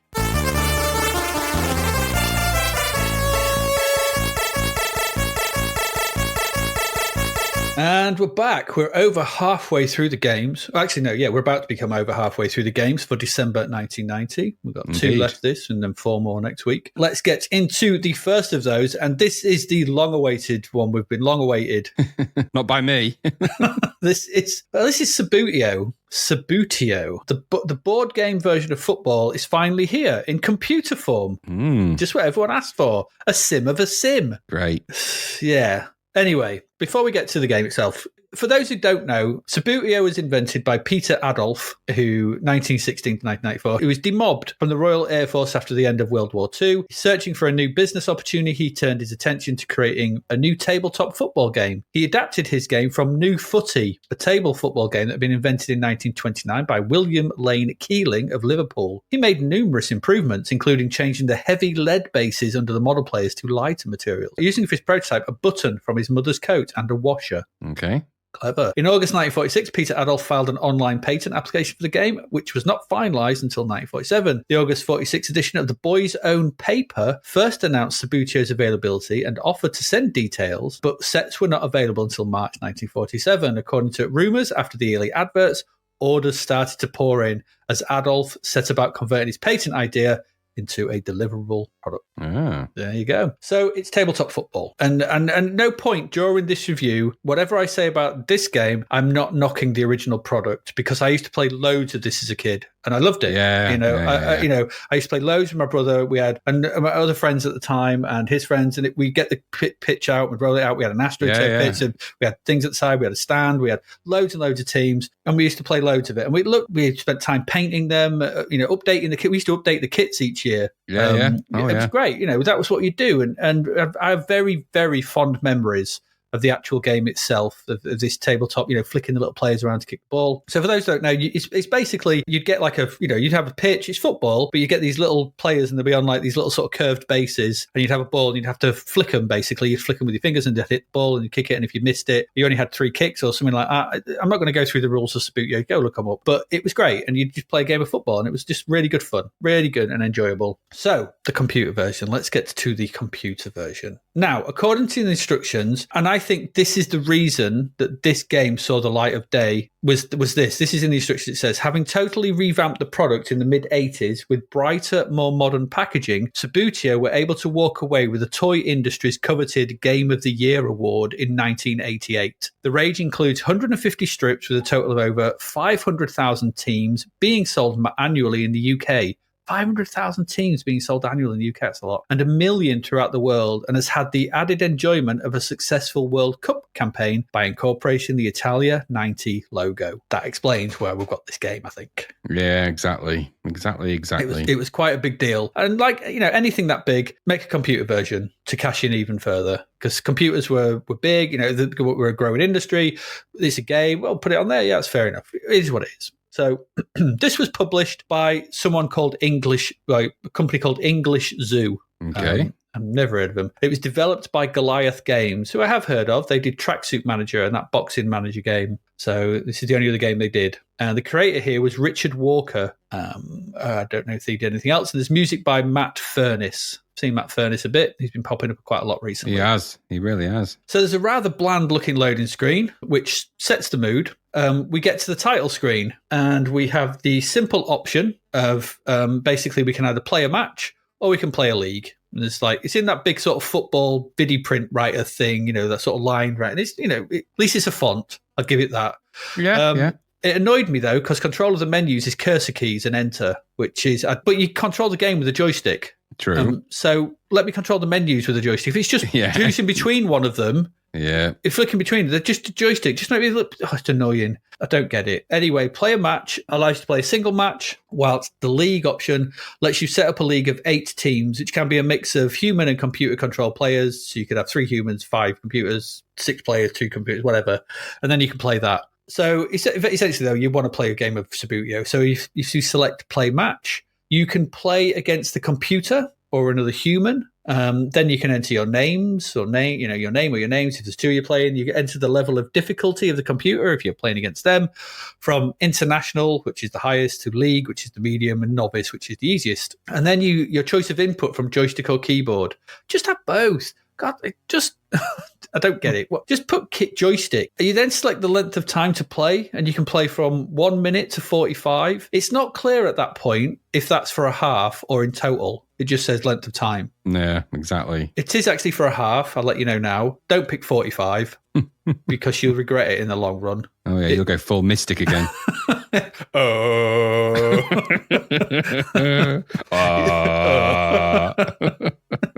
You really will. Don't pick 45.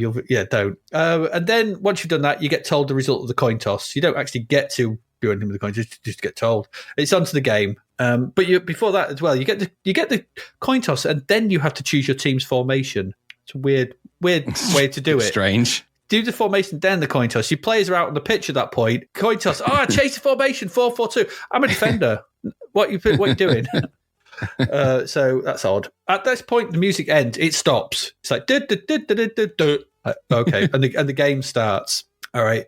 And any hope that this might be a fun version of the game, that there might be some fun to be had in this, is lost. It's all lost. All abandon hope. All you enter here at this point. We get a top-down orthographic view of the pitch. The little players have been replaced by coloured circles of blue and red. Okay. At the top is the UI. It's got your name. It's got the score on your name and the score on the left.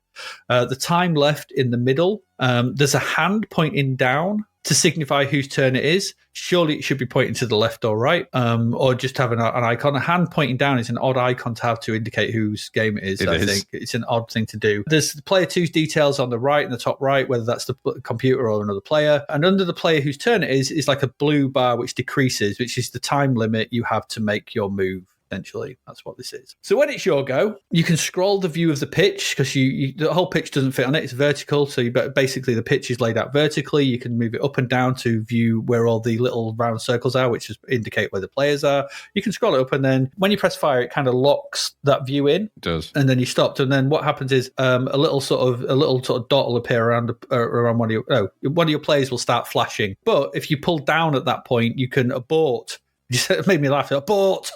I was like, that's a really sort of abort. What have I done? I was like, oh, what have I done? So abort. But what that means is you can then move back up, you move the screen back up and down if you've not got the players on, because it'll only highlight the players that are on screen at the time when you freeze it and sort of press fire button. So press fire, one of the little players will start flashing, they'll have a little ring around them. You can then move the joystick left or right to flick between all the other players that are on the screen at that point. And then that decides, once you've decided who you want to select, that you want to actually flick, essentially, you press fire again, and that then brings up a little flashing dot to sort of above that player, and you move left or right in a circle, and this is this is where you're going to aim. So if you move it to the right, you're going to flick it from the left and go to the right. That's how it is.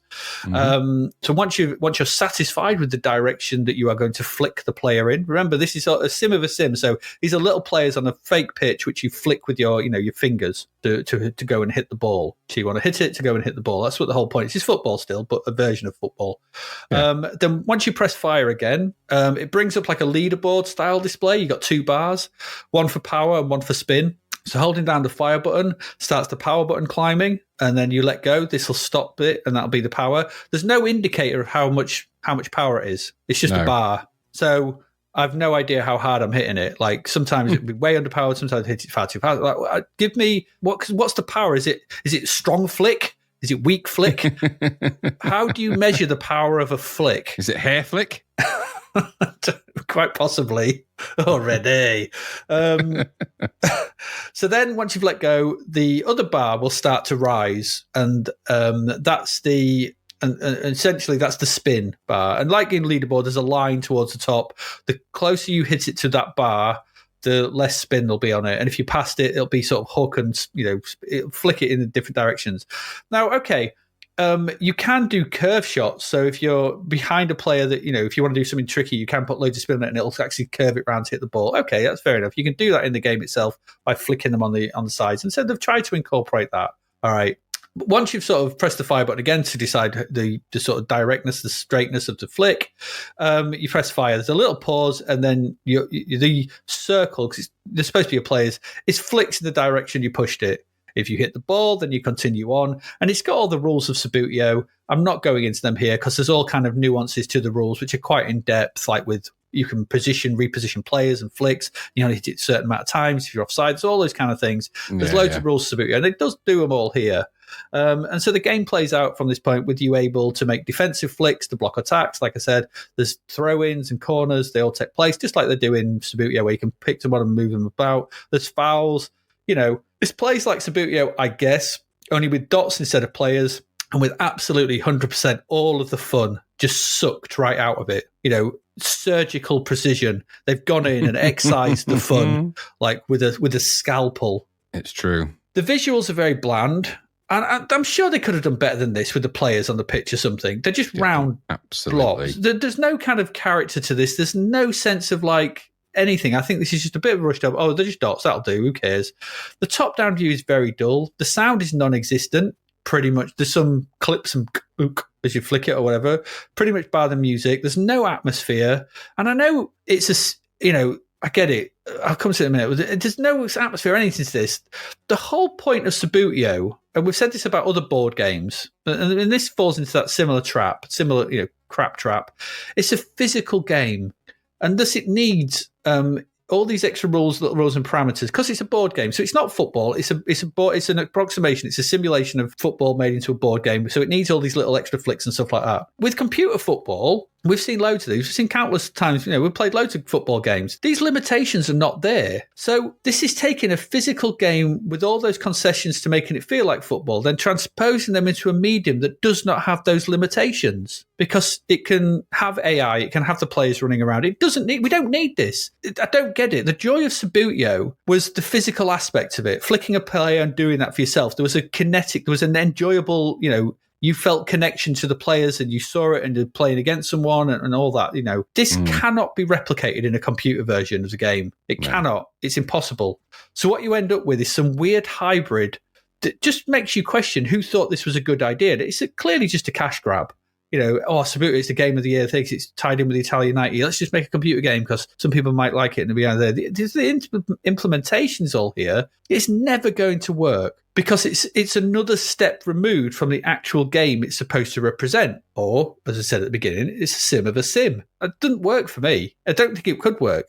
Simulating a simulation is just weird. It's like, I think we saw it before in that, do you remember we had the Scalextric game? This is similar to that. Yeah. So Scalextric, again, the joy of Scalextric is whizzing around, pulling around sort of thing. You put Scalextric in a computer and it's like, well... It's not the thing. It's not the same. It's not Scalextric. Why just not do Formula One? Why not just do a football game? Because you can't... We can all play Subbuteo. We can't all play football at Wembley. No. We can all play Scalextric because we can get that game, but we can't all drive a Formula One car around Brands Hatch. No. It beggars my mind something. We can have these things. We can play, the Monopoly and things like that. All these kind of board games they make onto computers. They're just obscure, the weird versions of the original that just don't work because the social aspect of the actual physical thing is what makes these things work. Yes. The game itself is part and parcel of that, and the social aspect of that. The perfect example of this, today at work, we had sort of a welcome week for the freshers and 5, and we had a big board game event in the thing, and they were all playing. They were all in this big room. It was really noisy, and everyone was having a good laugh and everything like that. Social aspect. We just put a load of computers in there, and it all goes really quiet. Not that I'm knocking computer games, I'm not, but there's a social aspect to these kind of games that is hard to replicate on a video games. And there's no point in doing Subbuteo. So on top of all that, in the myriad ways you could have made this enjoyable, it hasn't been. So there's no crowd sounds, there's no music, there's no atmosphere, there's no refs dotted about, there's no anything. All that they could have added to make it this his own thing, maybe something. None of it's been done. It's a dull thing. I don't get it. It's really dull. Ultimate pointless. It's not even a good replication of Subbuteo. Or maybe it is, but then play Subbuteo. I don't know. I really didn't like this. I played it and I was like, why have they done this? What's the point? I don't get it. I don't understand this. 10 quid as well. 10 quid for this. And I know that Subbuteo can be expensive, like any of these kind of things. They're expensive because the pitch and everything, and maybe it's a cheaper version of that. I understand that, but it's not the same. It's not a version of it. And I know playing football on a computer game at this point is not the same either, but at least it's an approximation of something which we can't do. You can play Subbuteo. I didn't like this. What did you think? I didn't think anything of it because this is so far out my wheelhouse. It's basically on another planet. Now, let me tell you something that I suppose is important to say from the get-go. Subbuteo in of itself. Now, I don't like football. Obviously, we've made 160 plus episodes, 165 episodes. I think you've got the idea. I don't really dig on football. But that doesn't mean that I don't vicariously understand how people do enjoy it because it is.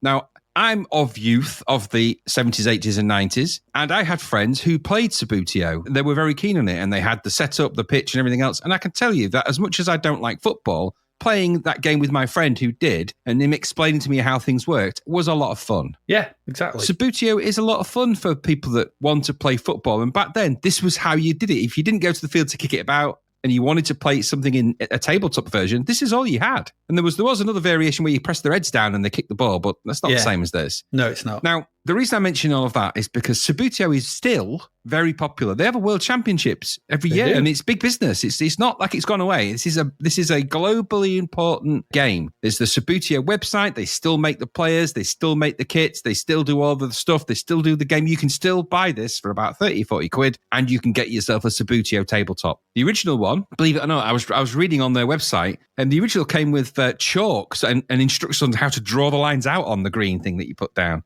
Oh, really? Wow. And it's both, but the point I'm making is this. This game is as about the ownership of the mechanics and metrics of the game, the physicality of owning those players in the little boxes, the presentation. Yep. This is the same mindset of people that we know. Gary likes to collect records and CDs. He's got a few. I wouldn't say that many, but he's got a few. but he's another one. Yeah. It's for him. It's not just about the music as well. It's the physicality of the thing. And Subbuteo is another good example of that. It's along a lot of the other games. People don't mock the Warhammerers because they like painting and playing with those miniatures. It's big business. It's a big thing. It's really popular. I get all of that. But this does not translate to a C64 game. This is just rubbish. It looks like a really weird version of pool. Yeah. You're sort of looking at top-down pool, and it plays like pool. You're playing a white ball against balls that move around in a physics that's like skiddy physics. It's pool. Yeah. Now, it doesn't work. You have to have the pitch. You need to see it in multi-dimensions. You move around, you're checking angles, and it is actually a game of physical skill. It might not seem like it, but flicking that little player to sort of get the ball in the way, it's a combination of physics, bit of bowls, bit of angular mechanics, and all sorts of stuff going on. And all of that made into something that's fun. Everything that I've just said does not apply to the C64 game because it's just rubbish. It's just nothing like Subbuteo. It captures nothing of it, and I think it's an embarrassment. I feel sorry for Subbuteo fans that this is a representation that they got. It's just such a shame. Mm-hmm. So, all of that said, did I like it? No, and I don't rate this as a decent game, let alone a Subbuteo game. Take the license away from it. What are you left with? A crap version of Pool, and not a very good one at that. No, I was never a fan of Subbuteo myself. I never even owned a Subbuteo. Although weirdly, I found one many, many years ago, just in a box in the loft. So one single player. Weird. But he's bent backwards, so he was laid completely flat. So obviously something had landed on him. Oh, the old bent playover. Exactly. But I can always get you now. I was just checking them out on eBay. Subbuteo, I thought they'd be really expensive on eBay. Obviously, they're not. They're actually quite inexpensive these days. So, I could get you a Subbuteo. I might get you Liverpool for Christmas. Not actual Liverpool, because they might be quite expensive, but the Subbuteo version. But anyway, that's by the by. Oh, the Denver Broncos. That's by the by. But this is rubbish and not worth your time. So if you really want to play Subbuteo, go and find your local Subbuteo club if there is one and go and play it there, because I'm sure they'll welcome you with open arms. They're a lovely, friendly bunch. Those kind of events where they have world championships, even if you're not into it, they make you feel really welcome. So go and do that. Spend your day. Take someone out for a very different experience of a board game. Don't anger them, though, sort of thing, because they can flick you so hard, they'll give you a dead arm for weeks. That was always my curse. Whenever I played it, I've got a very strong flick. It's nothing I could do about it. So, I was dangerous. I could flick one of those players probably out of the room and maybe out through a window. Nobody wants anyone who can do that. Nobody wants Mr. Strong Flick. No, exactly. But I was also crap with a little goalie on a stick. It was like, no, it wasn't for me. I'm too hefty and too heavy-handed for that. Yeah. And the other thing as well, in playing this, what happened was the first game I played this, the computer got kick off. It booted it all the way down to the end. It nearly went off the bottom. So then I had to trying to flick a player off the pitch to get it back, and he was flicking that one. It's just, what is going on here? It's just so boring. Yeah. It just doesn't happen. It just doesn't happen in proper Subbuteo. No. Just, how hard to hit it. No. It's like, just crap. Which is better? Racing the scale electric round and it flying off the corner, having to go and pick it up, or watching a crap version on a computer screen. I know which one I'd rather do, and it's the same with this. So exactly. Do you know what I'm surprised we haven't had? Thinking about it, of things sort of miniaturized versions of, or versions, pastimes version we haven't had. We've not had a model railway sim. No, you've said it, haven't you? The monkey's claws just go. So in 1991, somewhere there'll be a model, but because we had those Southern Bell games, didn't we? But they were actually simulations of actually driving a train. Yeah. Okay, fair enough. They were rubbish, but whatever they were. But we've never had the model railway sim. No, it surprises me. And on mobile, there's loads of them sort of things. So yeah, there are. There we go. That's Subbuteo. Should not have been. One more game left. Let's move on to that. See if that can perk us up a little bit.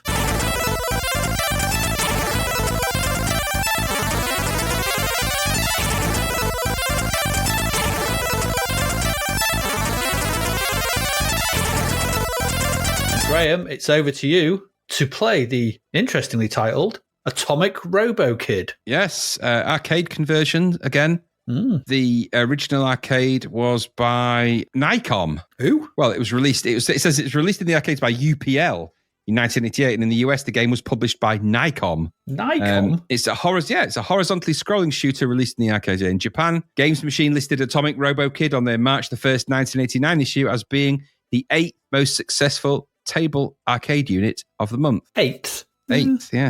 Now, I can tell you something. This game has persevered because it's out on the arcades, Amiga, Atari ST, Commodore 64, TurboGrafx 16, the Genesis, the Sharp, X68000, the PlayStation 4, the Nintendo Switch. It's come out on all sorts of different things over time, over the years. Yeah. In fact, the last version I've got listed here came out in 2018 for the Switch, so it's persevered. Yeah. So there's obviously something about it. So I've got a little blurb about this, and I had to get this from. Now, there's two versions of the blurb. There's the version of the blurb that's on the C64 documentation that's listed on Lemon, and then there's a longer blurb which is from the Genesis version instructions, because the arcade instructions are a sentence. So, well, yeah. So it says, and I'll go for the Genesis one because it is a little bit more explanative, but it says, several years ago, a burst of intense radiation fell upon our colony. Its origin was unknown. This is information downloaded to Atomic Robo-Kid profile, it says at the top.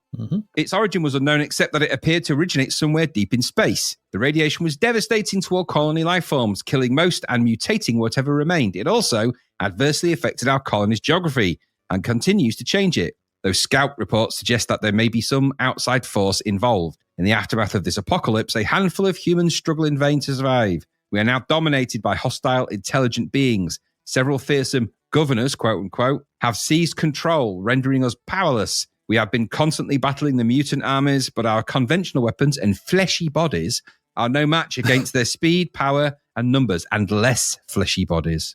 Without help from Earth's forces... Fleshy. Oh. Without help from Earth's forces, we cannot fight for long. We've also discovered that the radiation and atmospheric conditions have made it nearly impossible to survive outside or, to our dismay, reproduce. Foreseeing the possible destruction of Terra 12, our scientists developed Eve, a biodroid housing human DNA and capable of delivering healthy human offspring. Weird. However, the conditions under which we live have made it nearly impossible to reach her underground chamber, lessening the chance of any future survivors. As our last hope, we have developed the Synthetic Soldier series, androids designed specifically for battle in this hostile environment. Our ultimate and working creation is the Atomic Robo-Kid. We hope that his fusion-driven systems, multiple weaponry, and near-human intelligence will prove to be more than a match against these invaders and ultimately revive the Eve system into a new world. As Atomic Robo-Kid, you must penetrate the domains of the mutants and terminate the governors. You will be able to warp through zones by entering portals. Power and systems updates will be available in the form of crystals. See section on crystals. Good luck. Good luck. Good luck. Good luck.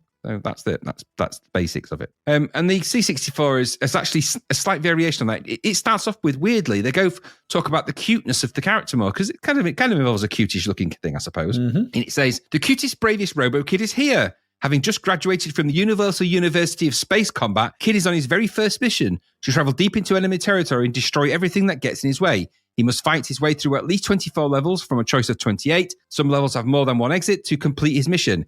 He starts his mission armed with a standard blaster, but by shooting the relevant objects, the Kid picks up an arsenal of deadly weapons. The Atomic Robo-Kid can fly searching for secrets and entering new levels. Every third level finishes with a terrifying creature, which is trapped in a room with the Kid. When defeated, he must enter an exciting battle mode where he fights a one-to-one duel with another similar robot. Watch out for the little dragon who, when touched, gives access to a shop full of weapons. I don't know whether I don't know. I think I preferred the Genesis one to the C64 one. So do I. It sort of fits more, because I don't know if that really aligns with the actual game that you play. Does it really? No. I don't know. It didn't for me. Anyway, so this is a game. It starts off with quite a nice loading screen. Now, I tried a couple of different versions of this. There's a disc version and also there's a CRT version. Yeah, there is. So I tried both of them. And there's a nice loading screen to this. It's actually kind of a 2-frame animation of the Robo-Kid itself. It's from the arcade, but it's a really nicely drawn version of that. It's really very nice. good. Yeah, really good. Really good image. Wouldn't be. It's the sort of thing I would have expected to have seen in a demo. It's that good. Yes. Quite good. Really good. Really good piece of art. Then your titles will start. Fairly simple titles. Now, this game, by the way, was published by Activision. And it was coded by Michael J. Archer. Now, he did Altered Beast, Nemesis the Warlock, Rampage, and Sloinia, did we say it was called? Sloinia. Coleslaw, that's right. Coleslaw, yeah. And the graphics are by Mark Jones. He did Outrun Europa, Rampage, Arkanoid, and Jailbreak. Have we seen Outrun Europa yet? We've not seen that yet, have we? No, we haven't, but he did it. Oh. And the musician is Martin Walker. So it's a good team of people. There's some good stuff going on in there. So like I said, good title screens, good loading screens. The title is very simple, a nice Atomic Robo-Kid logo and kind of tube right in. And then it flicks between credits and high scores. Very standard stuff for this kind of game. This is essentially a multi-directional shooter, side-scrolling shooter. When it starts, you are controlling the said Robo-Kid with your joystick, fire button presses, shoots. You can gain extra weapons because you can shoot certain objects. They will release upgrades. You can then shoot the upgrades to gain access to higher class weapons. You collect those by running into them, and then you can press the spacebar to choose between them, and you can shoot at the things that fire you, of which there are several different types, all coming at you from different directions, generally left to right, but you can, of course, move up and down in this as well. Now, the backgrounds are just, I want to say, annoyingly, just kind of outside the main view of the game almost all the time. So you sort of play this game mostly with tiny bits of edge at the top or the bottom and a lot of black space in the middle with the enemies flying in at you. So it's kind of, which is a little bit annoying, but that's how it plays. The main screen then, you control your little grey Robo-Kid sprite. It looks slightly arcade. It's not, obviously, this isn't going to have the resolution of the arcade. This is all in medium rare, so it's a C64 version, fair enough. And then you've got kind of a UI at the bottom. Now, I thought the UI was a bit of a slapdash affair in this. It's all akin to the arcade, but take away all of the arcade. I had a look at the arcade, not a game I'm massively familiar with, but uber playful, really colourful, amazing pixel graphics, right up my street. Very Metal Sluggy looking in that kind of style. Yeah, good Amazing game to look at. So you get this kind of UI attempt at the bottom, shows you how many Robo-Kids you've got, it shows the score, things like that. You've also got the objects that you've collected and they're highlighted. You can press spacebar to use them, and you can flip between them by just a quick press of the spacebar. Fine. Everything else controls with a joystick. It is kind of multi-directional, so you can go up, down, left, and right, and in diagonals as well. And you can also, with certain weapons, shoot multi-directionally as well. So you can actually press the fire button and move that direction. It will shoot angularly or to the left or right. Yeah. You'll be availed of different enemy types coming at you, like I said, and the idea of the game is to work your way through the level, which can be kind of a little bit of a maze, but the idea is to work your way through, shooting the objects that get in your way, avoiding the backgrounds, avoiding the enemies that will drain your life force and kill you very quickly if you don't, or at least they hit you. Sometimes they're one-shot deals. I don't think you get a life energy, do you? I think you can get hit you can take so many hits and then you'll be dead and you lose a life, essentially, I think. And the idea then is to get down, you'll work your way through the kind of maze-like levels, and then you'll eventually get to like a teleport pad. You'll click on that and you'll get transported to the next act. Now, I played 5 acts in total and I couldn't take no more. So there's a reason for that, probably. Well, yeah, there is. I mean, Act 1 was kind of in I guess, caves for a description. Yeah. Graphics in the backgrounds generally aren't that bad. The enemies are a bit of a pile-on. You shoot at them, but they kind of pile up. You collect power-ups and it's like you make your way around. Those backgrounds just staying out of reach. It doesn't happen on every level. Like, for example, on Act 2, it's not quite the same. The backgrounds do change for each of the levels, generally speaking. And that's interesting enough. And this is obviously quite a big multi-load, so there's probably quite a lot of graphics in there. That's all said and done. And there is some nice shading on some of the levels and some of the details. Some of them look better than others. Some of the graphics than others. All of the sprites look a bit fudgy, though. A bit blocky, blurry around the edges. A bit Sanxian. A bit clumsily shaded. They've not got quite the delicate approach. They look like they've been cut out and stuck in some of the levels, actually. They're not quite there. They're okay, but they're not quite there. And then when you start getting into the game starts to flicker. I mean, there's no way around it. It does. And as soon as you pretty much into the first batch of enemies on the screen, the multiplexer starts to struggle. And it's also odd because it's not like there's patterns of enemies. They just seem to come on you in waves. They're not going in circles or floating around. They just tend to come at you in straight lines more often than not. Just quite a lot of them. But the minute you start shooting and the minute they start to assemble in sort of groups, the multiplexer clearly starts to struggle. And then the game flickers and starts to stammer and stutter. And at that point, I'm starting to sort of lose interest in it a bit. I'm like, okay, this is within the first 2 minutes, maybe even the first minute of playing the game. 26 levels of this. Yeah. Come on. So I thought, okay, well, I'll persevere. Got to stage 2. Like I said, I touched this block at the end of the level. It took a while to get through. The levels are quite big, but they could be deceptively small. They just feel big because you don't see much of them at this point. But Act 2 was a little bit busier with the background. It had these kind of sort of tube block things, a bit more sci-fi futuristic. I guess, and you've got to navigate your way around. I found that the flickering was quite intense in places at this, but I also then found that there's some other bugs started to appear where I started to see enemies randomly appear in the backgrounds. Some of the upgrades appeared in the middle of scenery. And at one point, I just flew through the scenery in a diagonal line. So it was really weird. So I don't quite know what's happening there, but there was a few game breaking. They didn't break the game. I was still able to get to Act 3, but it just felt like I could just fly through scenery at certain points. I don't know why. So that, again, I was starting to think, okay, so that's now flickering and the level design seems to be up the Swanee. Act 3 was in some kind of woodlands. But at this point, the background looked horrible. Quite badly drawn trees that look kind of blue with a green top. But your sprite is really quite lost in amongst that. And so are the enemies and their bullets. Yep.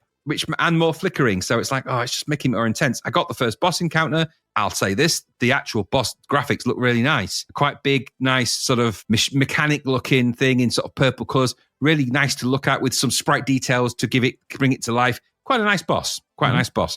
As soon as I started shooting at it, the flickering began, which was really disappointing, but it did look nice. That did look like a nice boss. It was quite nicely shaded and rendered. Act 4 was odd. It was like a weird single screen thing with two columns of enemies going up and down. I shot 2 and it just ended. It went done. I was like, I don't quite know what I did. So I'm guessing... You did it. I'm sensing at this point, there's obviously some bugs in here. Now, it may be the version I was playing. It may be... I don't know, but I was encountering bugs at a rapid rate here. So I reloaded it at this point with a different version, and I encountered more or less the same thing. I didn't get the same bug in the second level where I went through the scenery, but the Act 4 was the same. Just 2 columns of sprites appeared with an enemy on the other side. I shot through the wall, shot the enemy, and that was it. So maybe that is it. That is it. Act 5 was this really horrible level, and I had to stop at this point because this was grey, black and white brick columns and walls with you as a grey and white sprite and enemies it was just so hard on the eyes. I couldn't really see where I was at any given point, not really. There was loads of enemies flickering. It became a nightmare, and I lost my patience at this point. I'm like, I can't do any more of this game. I can't. Mm-hmm. So I think the Atomic Robo-Kid, from what I saw in the arcade, was a good, fun, playable game. It looked like it to me. I don't remember ever playing it, or if I have, I haven't remembered it. But from what I looked at on YouTube, looked pretty good. And on other more graphically capable machines, it looked really good. The Amiga version looks pretty good. All the other more powerful machines look pretty good. The C64 version, I don't know, it's got some of the trappings in there. The parts of it are okay, maybe, but it clearly struggles to remain a consistent player experience. It flickers, and there's bugs here and there, and there's poor sprite color choices, and all those things add up. Mm-hmm. They all add up. It makes a shoot 'em up like this seem way more tiresome than it should be, and it turns something fun into something of an endurance test. And where's the fun in that? That defeats the purpose of this. All that stuff about the Robo-Kid and all that, it's kind of lost. The issue with the sprites and that struggling multiplexer, it quickly becomes apparent that this game is going to have constant flickering issues all the way through. So either accept that and move on, or you switch it off like I did. Because what's kind of annoying about that is we've seen so many games by now that don't. We've played Creatures. There's loads of sprites moving around on massive backgrounds there. Yep. No, not a problem in sight. Armalite, same deal, really. So there's no reason for this to have this stuff in it. Now, I don't know if I'd say this, maybe was it released unfinished, maybe, or at least not in a fully ready state. I don't know. Maybe more time in development and with this team would probably have ironed out some of those issues because they're a capable bunch, maybe. Or is this got hints of just release the game because it was overrun or it's taking too long or there was some problem? I don't know. Maybe because the C64 at this point is pretty much at the end of its life. They just thought, what's the point? Develop it to this point, get it out there. Nobody's really going to buy it anyway because we're more interested in the Amiga licenses and all these others. I don't know. I play this and I think back to Creatures and the quality of the code in that, and the flicker-free scrolling, or like I said, Armalite, or any bunch of other games that we've played where we've been really impressed by how the sprites are handled. Not this though. There's ways to make this game possible on the C64. We've seen it, and the techniques to how to do it are all out there by this point. We've seen this happen. So to release something like this, is it time pressure? Maybe they weren't paid enough, or maybe they didn't get paid at all. It's not a story that's unfamiliar. I think a lot of developers were not making a living on the C64 in 1990, so maybe nobody was going to make money off this. I don't know. It's a pity, though, isn't it, all said and done? I think this would have made a great C64 shooter had it been in the right hands. Unfortunately, such a tragic wasted opportunity. I didn't find any fun in it. In fact, I have to say the flickering pissed me off in the end. And just to make a note, the nod and the sound's all good, but it ain't that lets it down, is it? What about you? No, I mean, my first comment here is it's the slowdown that kills you. Yeah, it is. Whilst this looks like a C64 version of the arcade game, and it does, it's an empty version as well. there's not much moving around on screen. It's got none of the waves of enemies. I played the arcade game, and I'm quite familiar with the arcade games that beset you in the arcade. It feels desolate and lacking in action. In fact, there's one bit when you're in if you get the bomb power up, in the thingy, they come in from behind you and you can just turn around and keep shooting it. So if we do a high score challenge on this one, you can just stand there forever and just keep blowing them up. You'll never get killed, which is annoying. So the enemies from the arcade are here, I guess. Not in enough numbers though, and it's also possible, and this is what I did as well. You can just fly right to the end of level 1. Just hold down right and keep shooting. You won't die. You'll just get to the end of the level. So the challenge is gone, which is weird because of the paucity of enemies. And by the time they're on screen, you're past them. So it's weird. It's good. I mean, there are some good bits, like the power-ups are there. So you can shoot them and get the different kind of power-ups, the bombs and the 3-ways and the things like that, and you can aim them up and down and stuff like that. And the actual main sprite does look like a C64 version of Robo-Kid, and that title screen is really good, really, really good. That sort of 2-frame intro bit. I saw that and I went, ooh, that's nice. The most damning thing about this, though, is, and you can test this for yourself, even with little on screen, this slows down terribly. And if you press F1, and weirdly enough, you have to press F1 to turn the music on in-game. So you can turn the music on in-game, and as soon as you do, the music slows down when it all slows down. So it goes, it's mystic. It goes all mystic. It's gone mystic. That's bad. That's bad. It means they're encountering bad lines. That's bad code in there. Yeah, that's what happens on this. So it slows down as soon as you start, and as soon as you start to move, and as soon as you shoot anything, that's music slowing down. No idea. It's whatever it is. I'm not seeing anything on this game that even comes close to, like you said, things like Armalite or Flimbo's Quest, anything like that, in order to cause such massive slowdown. It's not like it takes place on all the screen. It's not full screen like we've seen in loads of other games where they're scrolling loads of stuff around all over the place, things like creatures and stuff like that. And it just kills the experience. And I've written exactly like you. I feel that the C64 could do a decent version of the arcade. I think, we've seen games that do this very similarly and do it decently. So I think the machine is certainly capable of pulling out a version of this, but it's badly optimized and it ruins what should have been a decent shooter on the machine. And I like Atomic Robo-Kid. I do like the arcade game. It's fun. It's a weird game. It's an odd little thing. But it's kind of, it's kind of enjoyable, and it's kind of blastiness and its sort of effects and stuff. And the C64 could have done that. We've seen games similar-ish, but no, that slowdown, mystic. It's just full mystic. So for me, it's a bit of a shame. It's a real shame. £10 for this. He got 82%. I can't believe they played it enough. Because you won't give this 82%. Not with that amount of slowdown. Just, I don't get it. Don't understand. So bit of a shame, that last one, I think. Bit of a shame. It could have been a good one, but it's not.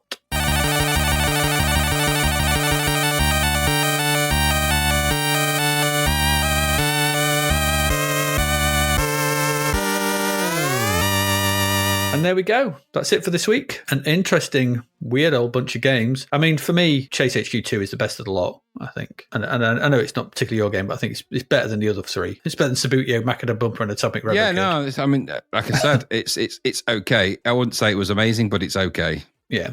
It certainly stands out among these lot. But that's it. So, we looked at Chase HQ2, Special Criminal Investigations, which differs between them, but we have Macadam Bumper, which basic, I think is the word for that. Subbuteo, boring, is the word for that.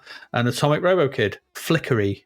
Flicky. Not flicky. Flicky, yeah, it's the word for that. So that's it for this week. We finish off December and we finish off the year next week. And next week we will be looking at the games, the conversion of the arcade Midnight Resistance. Ooh. We look at something called Badlands. And then we end with a couple of odd puzzle games with Plotting and Puzznick, which is another arcade conversion. And Plotting, weirdly, for some bloody reason, is cart only. Weird. I don't know why. We'll come to it next week, but it's another cart-only game. It's like they've seen the writing on the wall and they can charge £20 for these games by making them on cartridge. Anyway, what it is. But that's what we've got for next week. So there you go. That's this week, middle of September. We said at the front, if you want to join us, Patreon, so I'm not going to say it again. It's patreon.com/Zapped to the Past. But it's Ko-fi on Ko-fi.com. Go to our shop, zappedtothepast.shop. Get yourself a t-shirt or a mug or things like that. Do it. Stuff like that. After next week, then obviously we will be getting down to the Bread Bin Awards. That'll be an interesting bunch. And I can't believe we've done 1990. It's gone quick. Not as many games, I guess, as not as many games these days. Not as many games. We've got less than 2 years left to cover. I know. We're going to get through it rapidly as well. Yeah, I reckon so. I think that's about it. I don't really think I've got much else to say. Have you got anything you wanted to add, Graham? No, we've got the final piece of the puzzle for December. And then, of course, bring on the bread bins, as they say. Bring on the bread bins. Okay, so on that note, I think we'll say goodbye. We hope you've enjoyed this episode. As ever, I have been Adrian Mills. And I have been Graham Raddings. And we have gone full mystic. Moo.